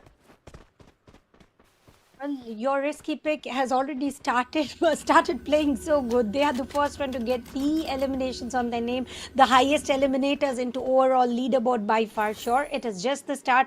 So much more to happen, and the Twin Bridge totally contested by Team Vasishta Esports. If you have a look at the circle is pretty kind to each and every team. And talking about Grave Labs, we have Nightmare Esports going for the safer side, as there's nobody dropping there. We'll be the one, but Divine jumping out of the comfort zone all the way from Intellect Center towards the mid of NG Pros and Genesis.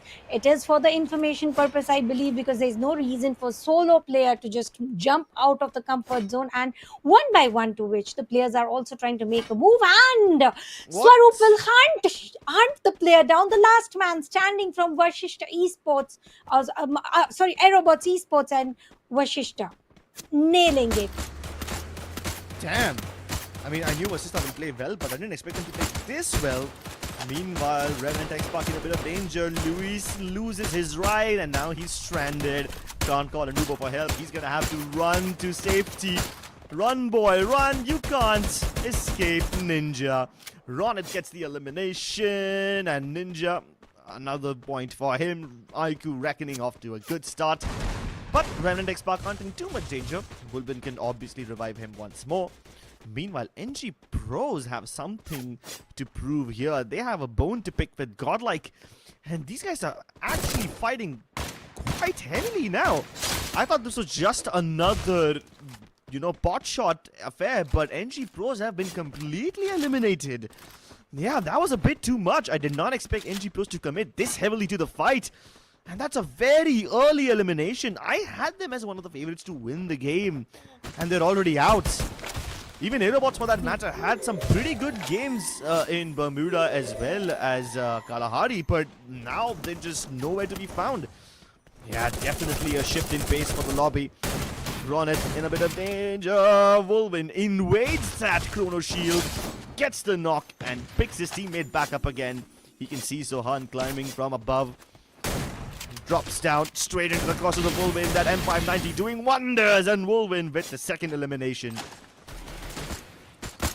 Revenant X-Pac getting the first elimination, followed by the other, and the invading team is all pushed out. I believe IQ Reckoning were too overambitious to just rush against the titans of today's lobby, and they paid the price for doing so. 4 eliminations secured, and 1+ Squad's Rain will also go towards Vasishta Esports, and Jaunty Gaming getting eliminated. That was pretty harsh towards them. They did pretty good in previous 2 maps, and they are no more in the map of next year on the last day of week 3.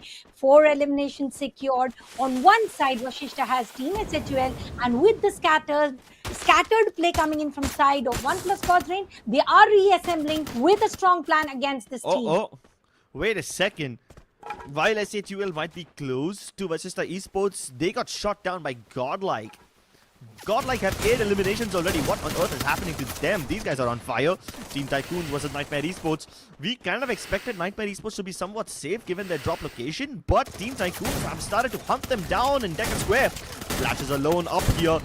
Rochak tries to rush inside. Rochak will go down, but then from the window, another knock is found. Hitman has to now stay alive for his team. Godlike, on the other hand, they start getting a rebuttal against SHUL.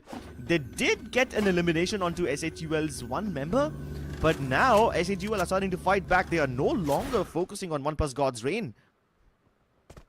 Whereas Marco has got something his eyes on and using the launch pad, heading it towards Arsh has also got a good angle, but he is denying that sort of a position. He doesn't want to get compromised, and Divine will try to push away, showing his back, and that is exactly you do not have to do when you have Yogi against you. He will be pinned down and he will be taken down. 10 eliminations already from Team Godlike, Team SHUL on the grounds of Zipline. It is going to be a 4v3 situation. Godlike, the aggressive team right now, is going to push against one player. It is a 1v2. Whoa. Marvel, will he be surviving? And here comes the answer. He wouldn't. Sure, he managed to take one knock on his name, but couldn't confirm it all. Marvel even deployed the health drone, hoping that it would save him, but that damage is just too much. Arsh will go for the recall. He's gonna bring his teammate Marvel back. Meanwhile, even Godlike have fully healed themselves up and they're ready for their next battle. The next battle is gonna be against Shanku. He's just hiding for now. But you have a new damage king. It's Yogi with 1,888 damage. Meanwhile, the hit list gets Gopu. So that one player is going to be highlighted. SHUL have Shanky in a little precarious spot. He has no backup whatsoever, and Eco will confirm that elimination. Arsh and Marvel simply couldn't do anything to save him. And they decide to move out of sight, out of fight to revive their two teammates, and that is a perfect decision. On the course, Team Revenant will also make sure to bring back their fallen comrades. And look at the play. Groza spray coming in from side of Eco. Eco delivered a lot of damage. Sure couldn't convert into a knock, but he pushed them further away. Team Godlike right now in a prime position are looking forward to have a better compound. And here we go. Marvel's drop point has also been compromised. The revive did come handy, but so did the damage, and he will survive for a while. They know the position and they are pushing against him. Arsh will also be spotted on the way. Yogi will knock him down, and there's going to be no delay in confirmation. Here comes the 13 total of eliminations, out of which 5 coming in from Yogi himself, and he is the elimination leader. My goodness, Yogi, the damage king, the elimination leader. 13 eliminations acquired before the second circle even starts shrinking. That is just ridiculous, man. They have defeated Jaunty Gaming's record of getting 10 eliminations in the first zone. This is way more than that. And yeah, now with Jaunty Gaming and NG Pros out of the game already, the lobby is wide open. This booyah is anyone's for the taking. Everybody will be happy that these two teams are out, so they can have a lot more breathing space on this map, which is good for both Jaunty and NG Pros. Team Tycoons, they've got Farmtopia for themselves. Gopu has a mark on him, but nobody is coming to hunt him down. Oh no, the moment I say that, Godlike Esports fly in towards Farmtopia, and so do Nightmare Esports. This is gonna be difficult. Arjun, on the other hand, from Nightmare Esports, is actually focusing on Revenant X-Pac, but they clearly have bigger fish to fry.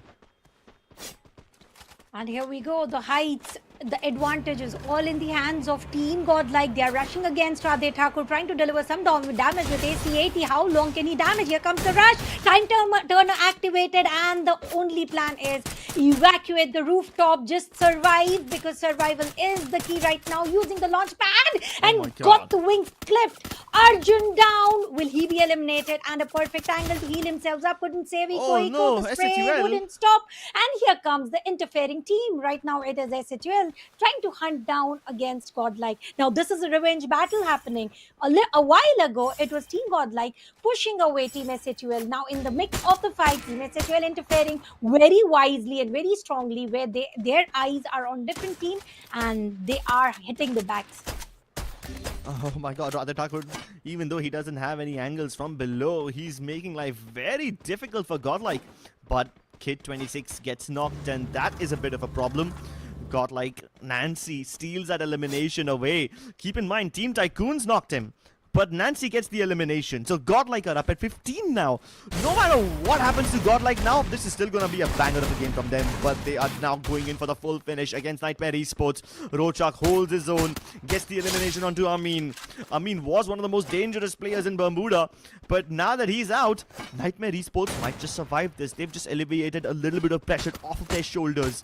They still have 2 members of Team Tycoons to take care of, but at least they are no longer in danger of getting shot by godlike an SAGL. Team Tycoons going in for the edge-to-edge play. They are not trying to go and grab the center of the circle, but there is the center of attraction. The only team to get 16 eliminations already, picking up the pace, picking up the momentum, picking eliminations everywhere, anywhere, on the rotations, while on the verge of any other team rotating. They are the hindrance, and talking about hindrance, Rocha doing the gatekeeping pretty well. He is hindering 1+ God's Rain, but only Patrick crossed towards the circle, and that was as fast as he could have done. And once again, one more competition down. It's all down to 8 teams remaining and few minutes towards Booyah. This is a pretty scarcely occupied circle, Tanya. Take a look at this one. Hard shifting towards Museum. Now, while Nightmare and Revenant X Park have the same rotation path, they see Revenant X Park parking near that barricade just before the bridge. They want to make sure that the bridge is unoccupied before they continue onwards. But now they discover that it's not. Meanwhile, Team Tycoons, they've got all their players back up again. Even though they lost Hitman early on, they can bring him back. Nancy will be able to exact revenge. And they're not the only ones going in for the revives. Even Ninja from Aiku Reckoning has managed to call 2 of his teammates down. And now this place is going to be heavily occupied. Take a look at Museum. Genesis Esports, the best team when it comes to avoiding battles, have taken their position on top over here. But this place is being heavily contested. Lovely shots by X-Divine. Snipes off what are mid-air. So that revive attempt from Aiku Reckoning is down the drain. But before SHUL can go in further towards Aiku Reckoning, they get shot down by Genesis. So that's one knock that could have been converted, but SHUL managed to bring their teammate back up on his feet. And now they realize it's better to not overextend, better to hold this corner of compound. You can have Genesis towards our back, they are rather harmless. Let's just focus on the gold mine in front of us. The gold mine that contains names like Aiku Reckoning, Team Tycoons and Vasishtha Esports. And talking about mining, I do believe that Team SHL is also trying to have some elimination minings here, having the position of Team Genesis and Godlike. Now, this is the play that I totally do not understand, the way they try to captivate a small compound and then every single time they lose that battle. This is not so typical and correct when it comes to teams like Godlike, which have got an amazing firepower. Team Tycoons got eliminated by Radhe Thakur's grenade. Now, that was a massive loss. Trying to now finally delete the compound, going for the bigger one. Genesis have got the perfect eyes, but Yogi knocks him down with the grenade launch against Nightmare Esports. That is a big punishment. Will he be revived? If not, who is there is going to save him? Here we go. Wow. Nancy rushing in, is down on the knees. There's Verico as well, and last man standing, Yogi. How long will he stand? Throwables will be introduced. Arjun down on the knees as well. If at all there is connection of the grenade, he will be saved. But Radhe Thakur will be spotted. What a connection. Yogi knows his priority. He wants to save his teammate. And he really just needs to focus on reviving now. Gets the res. That is without a Thiva too, so that's a very fast one. And that knock from the nade early on finally working in his favor. Marco will bleed out, so no rescue for him, but they really need to flush Arjun out of this spot. They trade frags. Wait a second. Sahil gets the elimination onto Yogi, and Eco can't do anything. Now he's on his own. No vending machines nearby either. So he has no choice but to just stay over here. But Revenant X-Park will not let him leave. And this is going to be a very, very tricky situation to be in. He's just going to have to heal, or rather out-heal the zone. Revenant X-Park have a lovely position. Now, the only teams who could really ruin their day are Genesis and SHUL, and they're too busy beating 7 shades of shit out of each other. Aiku Reckoning also on the ground floor allows Godlike to focus and allows Revenant X-Park to focus entirely on Godlike. And with that, they've eliminated the entirety of the eastern periphery of the circle. Vasishtha Esports also desperate to move in. Tiger leaps into Sohan's crosshairs, and that's going to be the end of Vasishtha. We now have our final 4 teams. Genesis holding the high ground from a while longer, and now throwables will be introduced. Revenant X Pac, how long will they survive the breaths of throwables, the grenades, and the player is already down, and Genesis are making sure of to confirm those elimination points. KD God trying to go ahead, revive the teammates, but it is not allowed. The sprays are on, and maybe the entire team is getting decimated real soon, and KD God will also be put to sleep. That was extremely quick escalated fight, and the advantage of upper ground very well utilized. There's only one man remaining from Revenant X Pac. All he has to do that he holds his position until other teams are fighting. Will Sahil be allowed to do so? That will still remain a question. Sahil, on the other hand, he has no choice but to stay dipped behind this tiny wall and hope that nobody spots him. The only people who could actually see him are Genesis Esports on top, and right now they can hear SHUL rotating from underneath, so their focus is on SHUL. Marvel has been knocked, but SHUL are playing as a unit. They've got Tiva equipped, so they can instantly revive Marvel and bring him back up on his feet. Eventually, Revenant X Pac will have to leave that tiny corner. Sahil will have to move indoors. And there better be some cover for him, because SHUL have occupied the first end of the zone. IQ Reckoning have the other end, and on top, Genesis Esports is just waiting for both these teams to start fighting each other. It's a 4v4v1 situation. 3 teams with squad strong and Sahil trying to survive. SHUL tanking a lot of damage. Genesis again trying to utilize the same upper ground advantage. They do have throwables. And again, repeat, eat, sleep, repeat. The same strategies continues. And they are going to get some elimination points once again. Except Arch will try to escape. Divine will also manage to escape. And they can do nothing. Well, they're going to jump down. Now this might be a U-turn coming in. Duke trying to rush in. You will deliver 1 knock. And then you will be traded out. Yep, 2 knocks by Duke, the coach stepping up big for his team. Zoeb activates the time turner to get that elimination onto Arsh, but now Shanku tries to invade that time turner dome. Marvel also alongside him. Nade being cooked, both of them will stay behind and wait for the grenade to pop. SHUL now have another problem to deal with. Reckoning Esports are also coming towards them. The glue wall melters keep them away, but Reckoning don't want to bite off more than they could chew. So while they've got the electrotherapy active, they're not fully committing all their bodies to this fight. They recognize that Genesis Esports still have a player on top. Zoeb on the bottom though will try to play spoil sport for SHUL, but he's getting bombarded from behind. He has to leave this area. The glue wall melter will force him to escape, and the Riptide Rhythm also comes through. Zoeb dashes in between Marvel and Shanku. He gets one, but X-Divine will finally trade him. It's time for Junior to exact some revenge, but he doesn't have any angles. He's trying to get the shot onto Sahil. Sahil, extremely low on health, will run right in between his opponents. But Reckoning, Sohan is going berserk. Triple elimination, and he wipes the floor with SHUL. He has to find the last member of Revenant X Pac. He knows that Sahil is behind this wall. He will have to leave it because of the zone eventually. But the bigger problem is going to be Genesis Esports, who can drop from above. Sahil now making a run for safety. He is on his golden run now. Even puts down some landmines so that he can't be chased from the other side. And he's got his healing zone active, hoping that he can out-heal the zone. IQ Reckoning now focused entirely on Ayush. He's forced to drop down. 3v1 fight for this man. Even Junior gets wiped out. So Genesis Esports bite the dust. And Sahil has done his job. Gets his team to the 2nd place. But the booyah is undeniable. IQ Reckoning win the game. It was a clean play while SHUL trying to fight one player of Genesis, and IQ realizing this is the time where they are busy with one single player. We'll rush in, there's nobody to stop us, and then they start accumulating those much needed elimination points. But there's only one team that I want to talk more or less about. That is Team Godlike. Sure, we didn't see them in top 3, but the way they started, 17 eliminations by the time they got eliminated. They've done their work pretty well, but they are a little late for the party. They should have begun this right off the bat. Yeah, IQ Reckoning have a big game ahead of them. they might have done well now, but is it too little too late? I surely do believe so. I don't know if one Booyah, even though with a high elimination games, I don't know if this is going to be enough for them to reach the top 2. That being said though, Genesis Esports finally showing up, finally getting a top 3 finish. That's pretty respectable because they have been a bit unlucky all throughout the day. In fact, I picked them as one of the favorites team to win in Bermuda, but that kind of backfired on me. But even though they couldn't perform in the previous map, they managed to do so now. That being said though, a lot of people were very misguided about how Nextera will turn out because some of the best teams that we expected to do well, Jaunty Gaming, NG Pros, they were wiped out very early on. Let's take a look at the final few moments of the game and see how IQ Reckoning, a very unlikely contender, came out on top.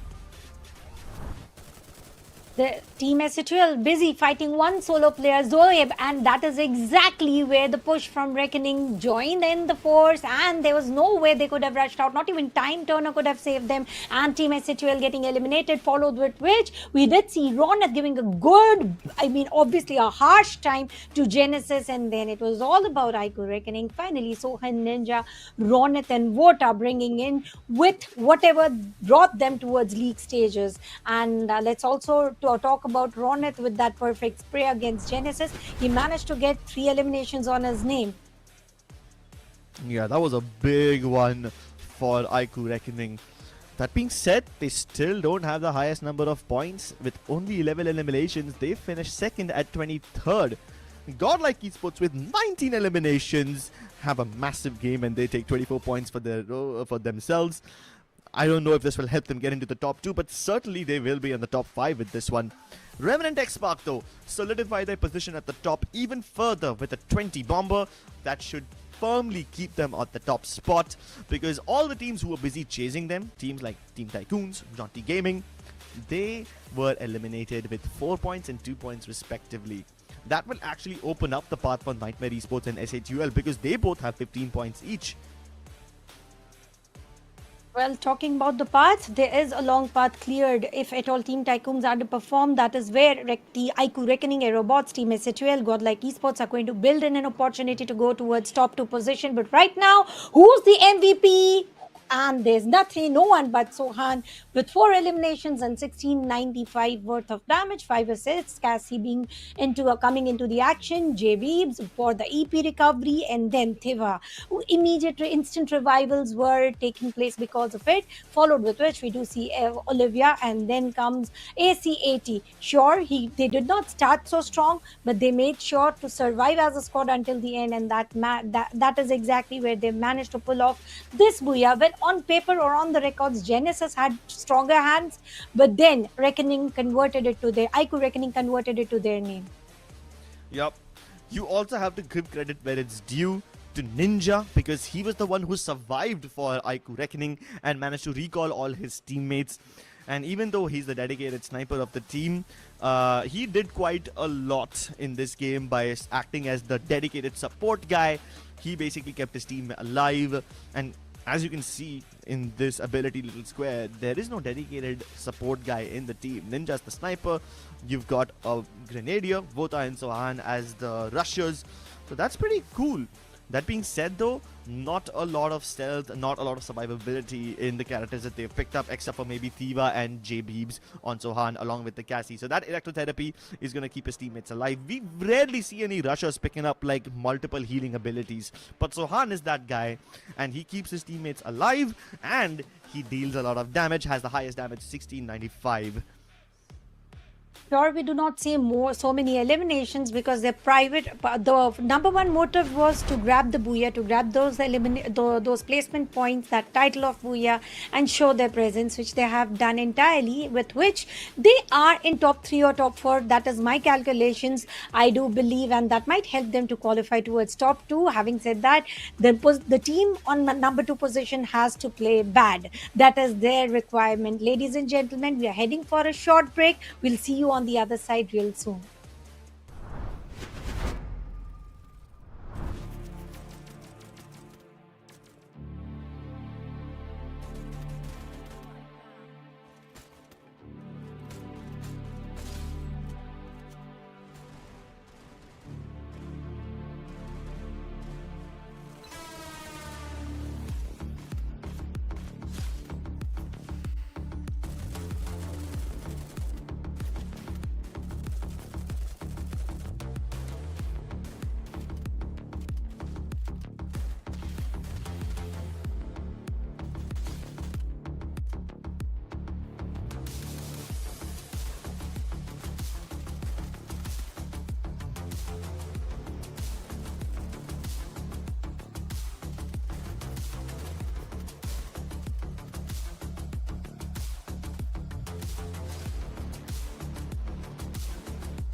Well, what a surprise turn of event. We have been seeing so many booyahs being bagged in IQ Reckoning. My goodness. This is like the second one coming on board, Tanya. I would love to hear the analysis that we were telling in the break time.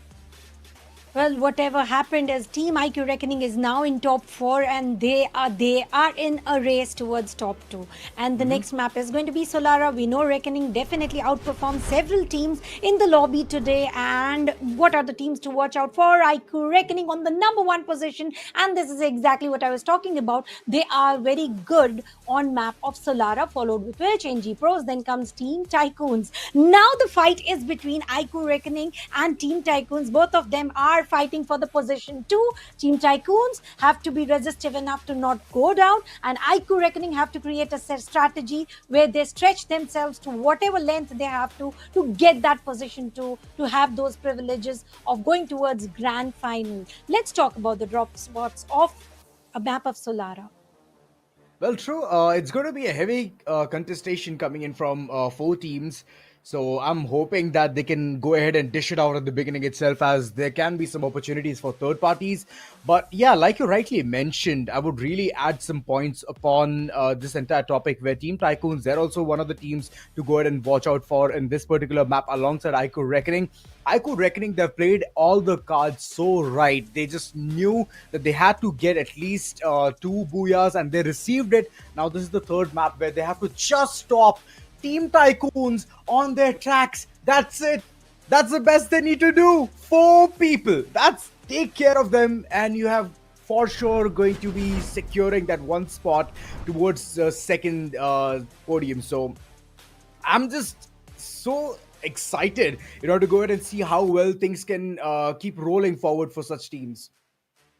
Yeah, talking about the rolling, I do believe one team is already on the roll, and that is going to be Revenant X Park on number 1 position, the unshakable one. They might have already sprayed the confetti for grabbing that number 1 position, where they are not shakeable at the moment. But let's talk about the predictions on the map of Solara. What are your calls? What do you think about? Because that is something are we aligning upon?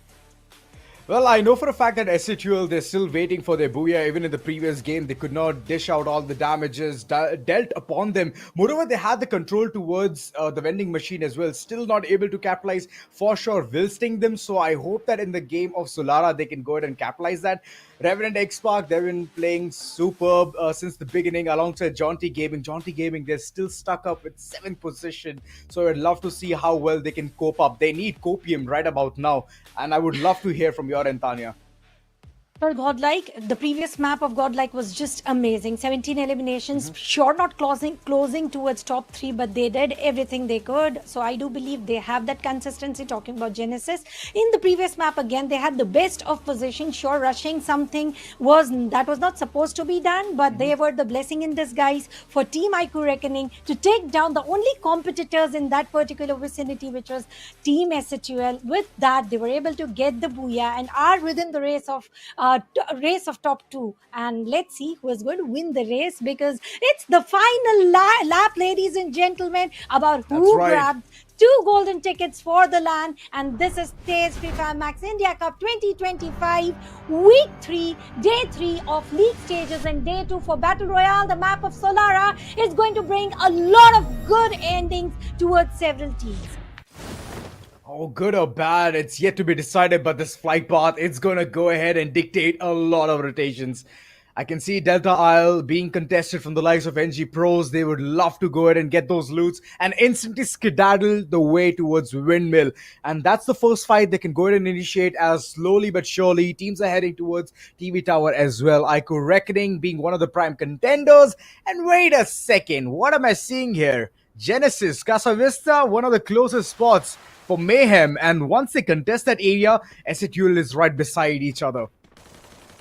Well, my eyes are all upon Team Tycoons. What are they up to? They are sharing the grounds with Waterfall already in exchange of bullets, and who is going to take down whom? If at all Vashishta wins this duel, Team Total Tycoons are going to be pushed out in the competition of top 2, and that is exactly that they wouldn't want to. They went for the safer spot. They went towards Waterfall. Now 2 teams are thinking alike, and right now Vashishta are not going to attain top 2, but they can surely derail Team Tycoons. Will they be derailed? The answer will be in real time.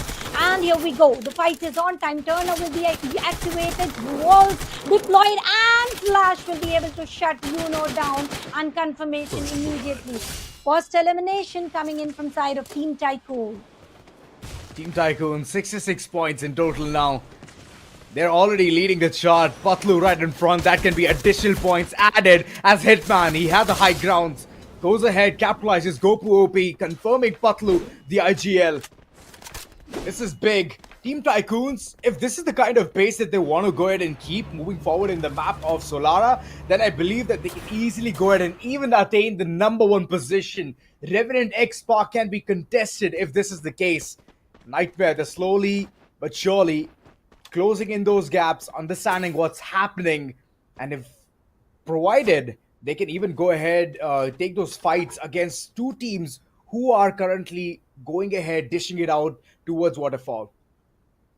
Well, all my eyes will be upon NG Pros. NG Pros were the team to fight off Team Jaunty Gaming yesterday. They derailed them yesterday out of the fight of top 2, and they couldn't qualify today. Also, they are totally underperforming. They're not even close to what they did yesterday, and I do believe if same strategies hopping in from NG Pros, then they can derail a lot of players. But Yogi is already on the roll, spotting Arjun, taking him down, and Arjun will be resurrected. Not even a blink of an eye, and he's back in the lobby.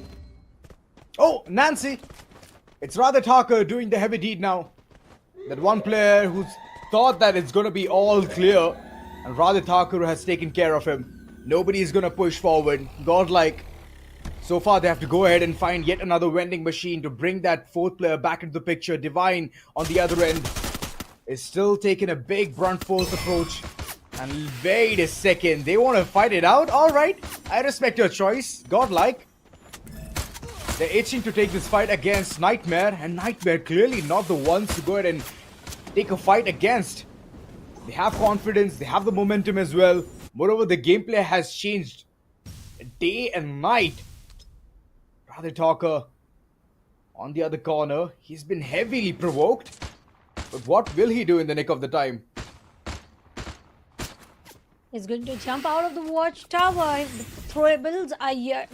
Freeze bombs are there. Grenades are there.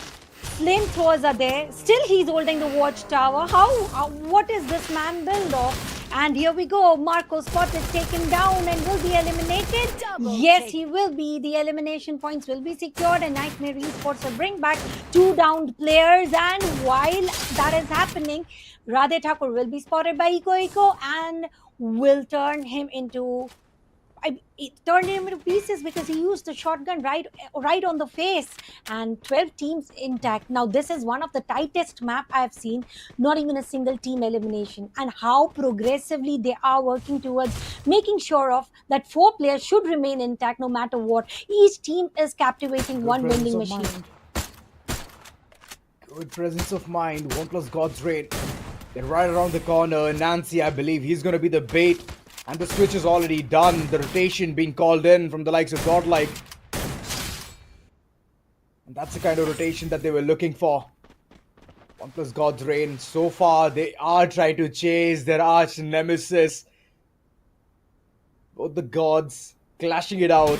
Look at Echo. He's right around the corner. I don't think so. This will be a lovely sight for them. 5 eliminations, last man standing. There's no vending machine. And 1+ God's Rain. They're closing in. Some lovely shots, and Predator. He's the one to shut the entire team down.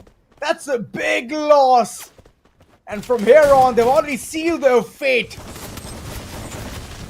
They are not in the top 2. They are not qualifying today. But what about NG Pros? What do they have in the pocket right now? Manu down on the knees, will not be revived. And here we go. Aiku Reckoning.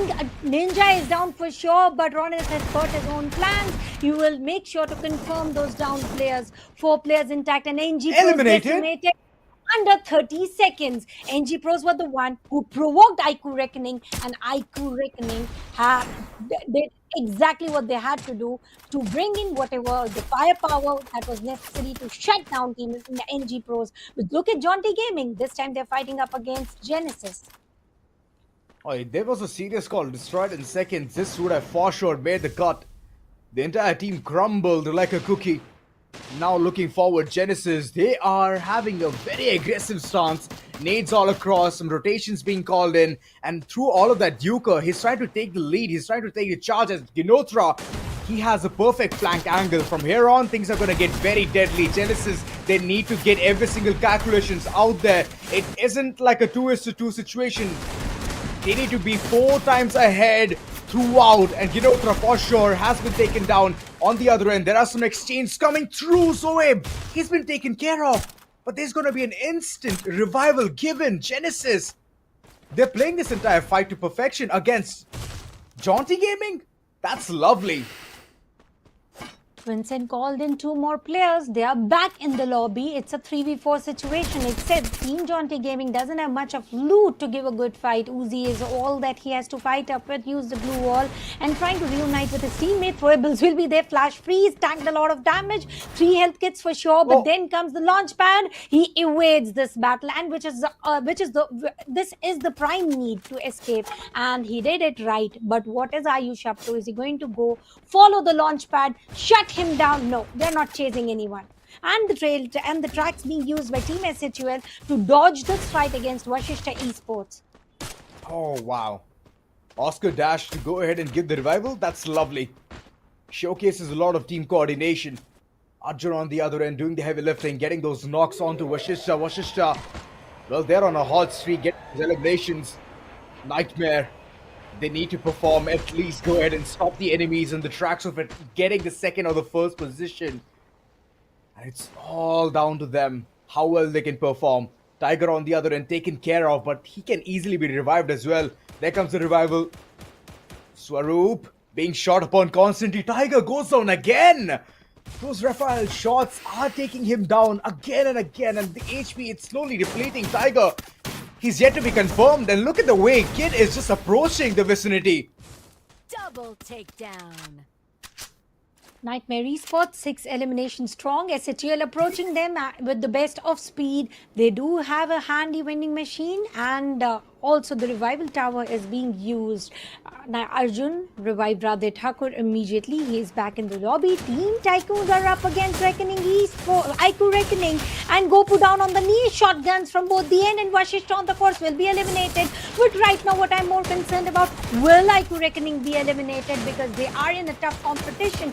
2 players of 1+ Drain are already down on the knees, and look at the spray coming in from Arsh, dashed as well, and this is a decimation of the entire existence of 1+ God's Reign. They are eliminated. Team SHUL, 5 elimination points on their name. Team Tycoons continuing the battle against IQ Reckoning. That's right, the battle, it hasn't come to an end. Revenant X-Park, look at the way they have ignited things to perfection. IQ Reckoning, they have been taken care of. No more fights coming forward, and now they've already sealed the fate for this team. What are we watching? This is some demolition derby right across. Team Tycoons, they're still alive. 3 players far off, but there's one who's inside TV Tower. That can be a free point that RNTX can go ahead and attain. They're still on the lookout, and Hitman so far has been very keen on surviving. I do believe if SHL gets a massive booyah or Aerobots gets a massive booyah, they still stand a chance to qualify. But Team Tycoons running up in the open, you will be punished for it. And Revenant Expa getting that elimination point secured, 7 eliminations strong, and they are still holding the same position. Talking about the circle, circle is off the TV tower. Nightmare Esports is the only team that they are yet to move within the center of the circle to avoid taking zone damage. And if you talk about Team SHL, they are playing on the outer side of the safe zone. Sure, they're trying to play edge to edge, but they can be gate kept by Team Aerobots. But look at Vincent, started sniping, got a shot connected. Will it be converted though?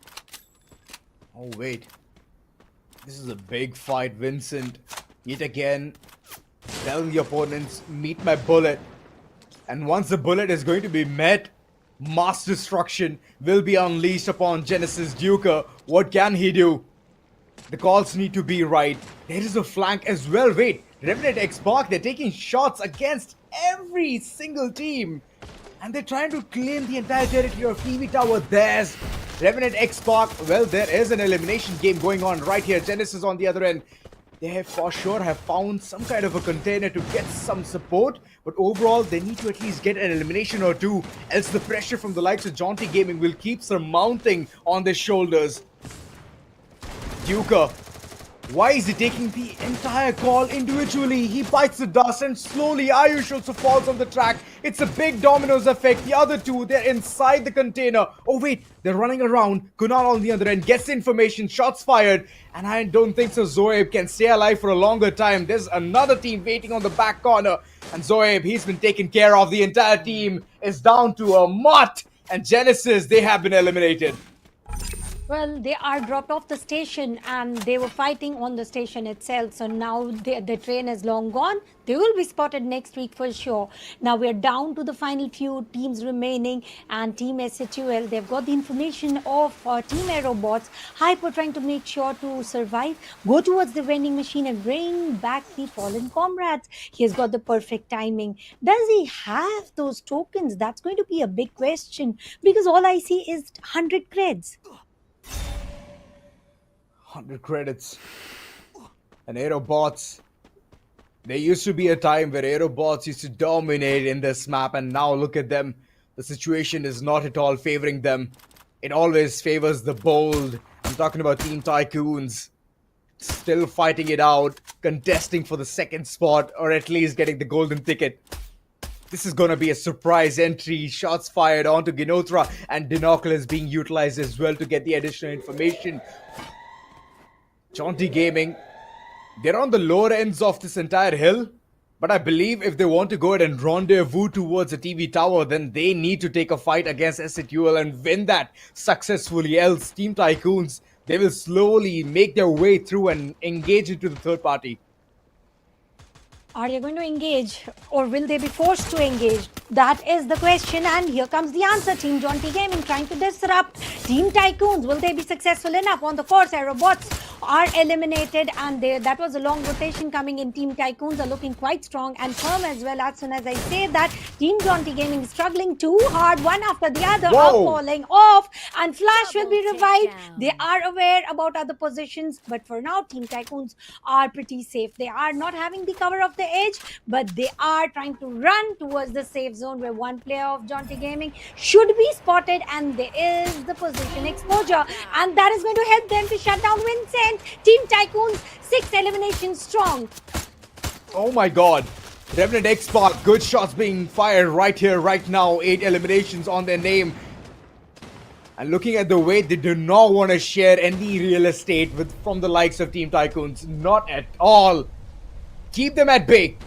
And that's the call coming in from the IGL of Revenant X-Spark. Outside, right next to the entire boulder. I think that it's a really good plan, but overall they need to spend a lot of glue walls in order to go ahead and attain those points which are lying right in front of the billboard. Hitman being shot upon, and he is just constantly running around. SHUL right around the corner. This is not at all looking good. These bombs, grenades are all poked in. And here comes the elimination. All the damage was already dealt. All they had to do was touch a little with the sniper rifle, and Divine will make sure to convert those elimination points. The only competition for Team SHUL right now is Team Tycoons. Will they be put to sleep? Because that opens the window of opportunity for Team SHUL to qualify towards top 2. We are all down to 4 teams remaining. Nightmare with 2 players, and Team Tycoons Gopu surviving with the cover of the monster truck. Nightmare Esports are now the victims of Team Revenant X-Spark, and they procure that elimination points, and Lewis will be revived. No! Yes, he does. 11 position, 11 elimination points. Look at the way things are shaping up to be. SHUL already having the upper edge, knowing that there's a fight which happened recently right around the corner. They wanted to go ahead and see what's happening, but later on realized that the player who was knocked has already been revived. SHUL so far struggling to go ahead and get at least a knock or two. Katie God has been taken care of. Lewis as well. All thanks to Shanku. Things are shaping up to be perfect for the likes of SHUL. Wolvin right in front. Shots fired, and Arsh, He's been taken down. This is a big loss. There comes a fight where Shanku wins the battle, but at what cost? He's been taken down as well. It's a 1v1 duel. Sahil versus XDivine. What can XDivine do in the nick of the time is the question. As Team Tycoons, they're watching from afar. Gopu OP will take those shots, and the entire team of SATUL has already come to a standstill.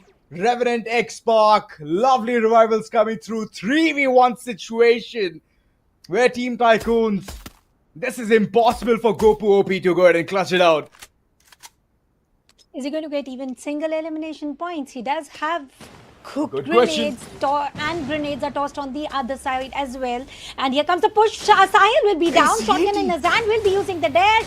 Lewis low on HP, and Lewis will make sure to shut Team Tycoons down. Two teams on the race towards the ticket. Revenant X-Park strong enough to qualify towards next phase. No competition, and what a consistent performance coming in, not towards only this map but all throughout the day. Wolvin, KD God, Lewis and Sahil did exactly what was in the need of this team to go ahead and grab the opportunity, the unique opportunity, the excellent opportunity, which is top two teams heading towards grand finals. They have cemented, and there's no question about it.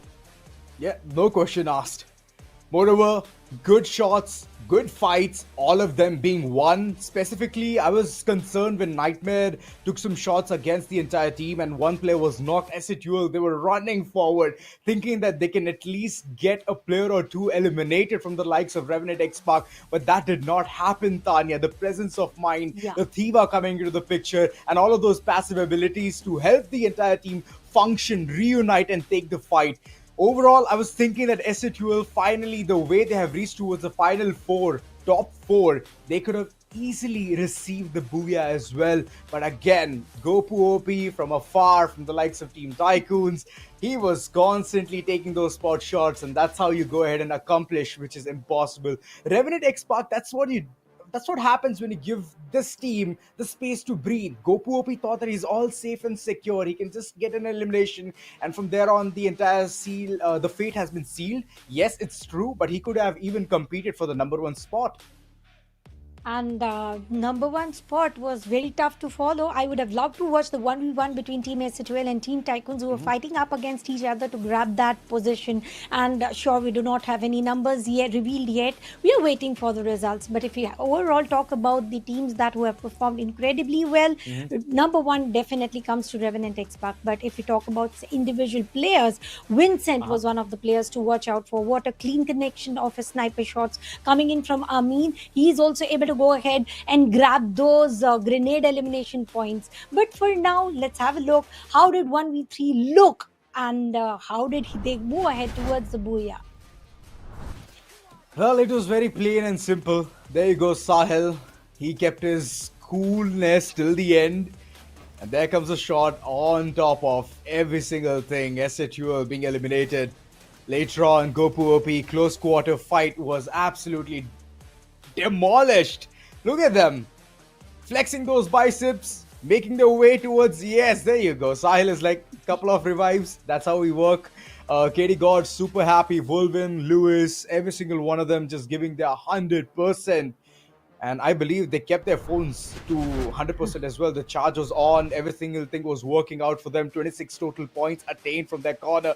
SATUL trailing right behind with 18. Team Tycoons, they have sealed that fate. 16 points attained from there. And Nightmare with 4. Nightmare on 4th spot with 14 total points. Jaunty with 10. And from there on, all single digits. Haiku Reckoning. This was the map for them to perform. And it ended up to be a big loss for them. Sure, only 2 spots were there to go ahead and qualify towards grand final today. But we do have next week. Still there remains an open window where you can go ahead and qualify. But what happened to teams like NG Pro? What happened to Godlike Esports? And talking about these two teams, I am also wondering what went down the drain for OnePlus God's Reign. These are the 3 teams where I expected that they are going to play exceptionally well when you did not have Team Car 98 in the mix and you did not have have Total Gaming. But right now, what I'm more excited about is which are the two teams who are going to go ahead and qualify towards grand finals. Oh my goodness, Revenant X-Pac, Team Tycoons, they have sealed the fate. They have done the deed. The first one being 111 points and the second one at 81. Miles away, but still all of those gameplays came through. Team Tycoons, they have qualified. Revenant X-Pac, they have qualified. They have directly received the ticket to grand finals. SHUL with just 6 points. Oh, this hurts. Sure, they gave a tough competition, but over here there was a little bit of blunder about not keeping an awareness of Gopu's presence or the angle. And somehow, whatever happened has happened. We have got two strong teams qualifying towards it, but Revenant X-Pac has broken the records of yesterday by getting 111 points. Yesterday, there was not even a single team reaching towards the century. They crossed the century, plus 11 points on their name. Sure, Team Tycoons have got a lot of buffer in the mix, but then there was not much of competition. If we talk about IQ Reckoning, Aerobots, Jaunty Gaming, SHUL, if they would have managed to pull a booyah, they might have gone and got that second position. But there's a lot of difference between two teams qualifying. One team going ahead, grabbing two booyahs, playing more on the balance system of placement and elimination, whereas Team Tycoons, no booyahs on their name, lesser of placement points, more relying on elimination points, and then they qualifying. Two different stories, yet same result. You know, the constant thing was reaching towards the top 4 again and again. Doesn't matter whether you back the booyah or not. You just need to get those placement points.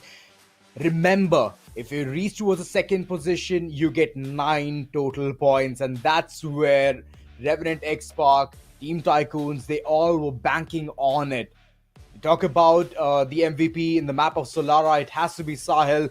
Wonderful plays coming in from his end, keeping the cool, calm collectiveness to go ahead, give the revival, make it into a 1v3 situation rather than just going ahead and dishing out those damage individually. So he thinks about the team. He knows that having multiple players, having a buddy system will always help. And this is what makes the entire Revenant X-Pac team different, built different. Koda, of course, getting the information. It's individual, but he can relate, of course, as every single one of them is sitting right next to each other. Damage of over 2.3k and assists of total 8. A good damage delivered, good elimination procured, and a good end for Team Revenant X-Pac. If we have a look at the team total evaluation about the composition of the character skills, here comes a defensive Chrono, followed with which Koda for information, Oscar for the dash, Skylar for removing all the walls in the between and connecting some good shots coming in from the side of KD God. Today it was a splendid way to go ahead and a stylish way to move towards the top 2 position and Revenant X-Pac. It was not even a single map where we could have said that they are falling apart, they are shedding away. It was all strong from the start until the end, and if consistency had a name, it is Revenant X-Pac today. You know, I was thinking about putting in Revenant X-Pac to be those teams who will reach towards the grand finals, get that ticket. But at the end, I thought that it's going to be Jaunty Gaming and Godlike to go ahead and get a really good game for themselves. But again, that did not favor a lot for them as the aggression was seen. But overall, the way they were getting suppressed from this team was absolutely top-notch. Good amount of damage from all the corners. Every single one of them did step up. The buddy system was amazing. KD God far off. He was dishing out a lot of damage. And you talk about Lewis, close quarter, nice jumps right across. Sahil as well, in the nick of the time, being the big brainer of the entire team. It's a perfect composition, I would say. Talking about Lewis, I still am recollecting his face cam where he did his hand exactly as if I'm going to fly off towards Lucknow. He used his hand portraying the flight. And let's have a look about the game summary and who did better and how did they go ahead and progress towards the numbers that we are yet to see. And here they are on the screen. Total of 70 elimination points were procured, divided by 12 teams, 92 knocks, 50,000 and above words of a damage, and the longest elimination distance distance covered was 118 meters. Total glue wall destroyed was 225. Now that was a good indication that the players used them in terms of rotation, survival, revival, and much more and above. This is just 4 teams, right? 2 more teams are yet to go ahead and secure the top 2 spot. So in total, 6 teams will get that flyby, and then later on towards the 4th week, second day, is when we will see 6 teams progressing, moving forward. So I'm very excited for the next week, Tanya, as it's going to give us a lot of result on who are the top 12 teams who will fly to Lucknow and showcase how good they play in a LAN competition. The BR mode is going to be electrifying. So action a lot waiting right across. Sure thing. Four slots have already been vacated by top 4 teams going ahead qualifying, and that gives the room of opportunity for the teams who have not yet performed. Talking about 2 teams that I was expecting or anticipating for their strongest performance, one of which has to be Jaunty Gaming. Yesterday they were immensely deep down strong towards their gameplay. Today I found them a little lost. I found them a little more interfering, rather going in and cooking their own storyline about the rotations, about getting some elimination points. Today they wanted to pick some elimination points and it was all random. And talking about 1+ God's Reign, well, they were totally lost. Well, let's just go ahead and look at those teams who are going to play on week 4, as we all were talking about. It's going to be a jam-packed session. Team Hind is going to get their opportunity finally to showcase how good they play as well. Wait, am I seeing it right? Oh no, right after this, like in the second day, that's where they're gonna get the opportunity. But before all of that, it's gonna be Team Insane who will get their pick as well, alongside Autobots. Aerobots, both of them have been doing really good whenever it comes to the lower circuit, but they need to do better in order to reach towards the cream and qualify, get those slots towards the finals. And now the competition has reduced. Today was one of the toughest day in my vision, and tomorrow is going to be, or tomorrow or maybe the next week, that is obviously week 4, day 1 is going to be a little easier compared to whatever happened today. And Team SHUL, Team NG Pros, IQ Reckoning, 1+ God's Reign, they couldn't perform so strong today. Sure, there were some moments that they established their presence, but not enough to go ahead and qualify. Jaunty Gaming was derailed since yesterday, wasn't spotted anywhere today. Team like Godlike, who has been one of the strongest one, wasn't spotted on the single Booyah board. And talking about Team Insane and Autobots, they are new in the mix, and I do believe they are going to bring in some new rotations and new competition for all the teams who have already practiced since 2 days about how to qualify to grab that golden ticket, and they've got the upper hand advantage. Now Autobots and Team Insane already have the information about what are the teams going to do and how are they going to do. The last moment jitters and the nervousness, I believe, is one of the things which is hindering. It's a big hindrance in the performance for the likes of NG Pros, for the likes of Godlike. So all of these teams, right, they need to start keeping that cool, calm collectiveness, not go ahead and be like, let's just call in this rotation, let's just go ahead, take this fight, and all of a sudden there's another team coming in for the third party. Might as well think the rotations need to be perfect. Genesis specifically, I would say that this is one of the teams who love to call in the rotation, and that rotation looks so sublime.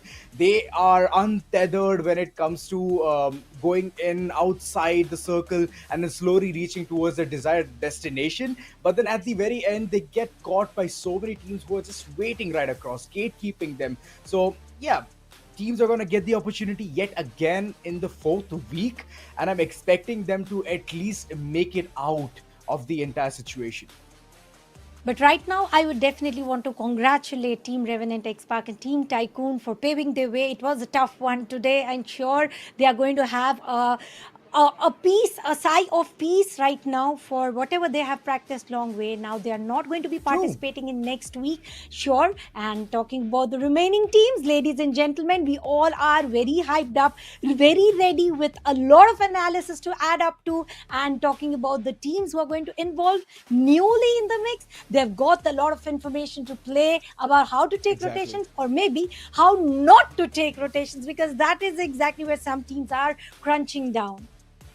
Well, true, all of that is going to be kept for the next week. Week number 4 has a lot, and it's going to give the conclusion overall to which teams are heading towards the final 12. And, well, Lucknow is right around the corner, but before all of that, we're going to take a leave. Take care, guys, and we're going to see you towards 4th week. So be prepared and get all of your energy drinks, popcorns, get ready, because it's going to be a bumpy week.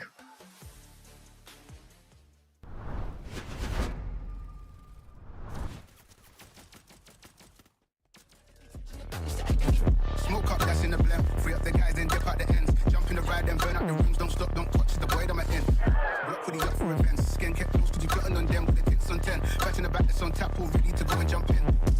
Never keep it real in the ends. Never leave grim with the ends. Being that kid, we don't even need to pretend. Being like them, never keep it real in my face or the bar with snakes. Watch them fit from my wave, they cut. That's so deep, if they don't teach. Don't feel like always driving on. Does anybody even listen to this kind of shit anymore? What do you mean? This isn't real music. Hip-hop is dead. Dead. Nobody knows how to make real music anymore. Dead.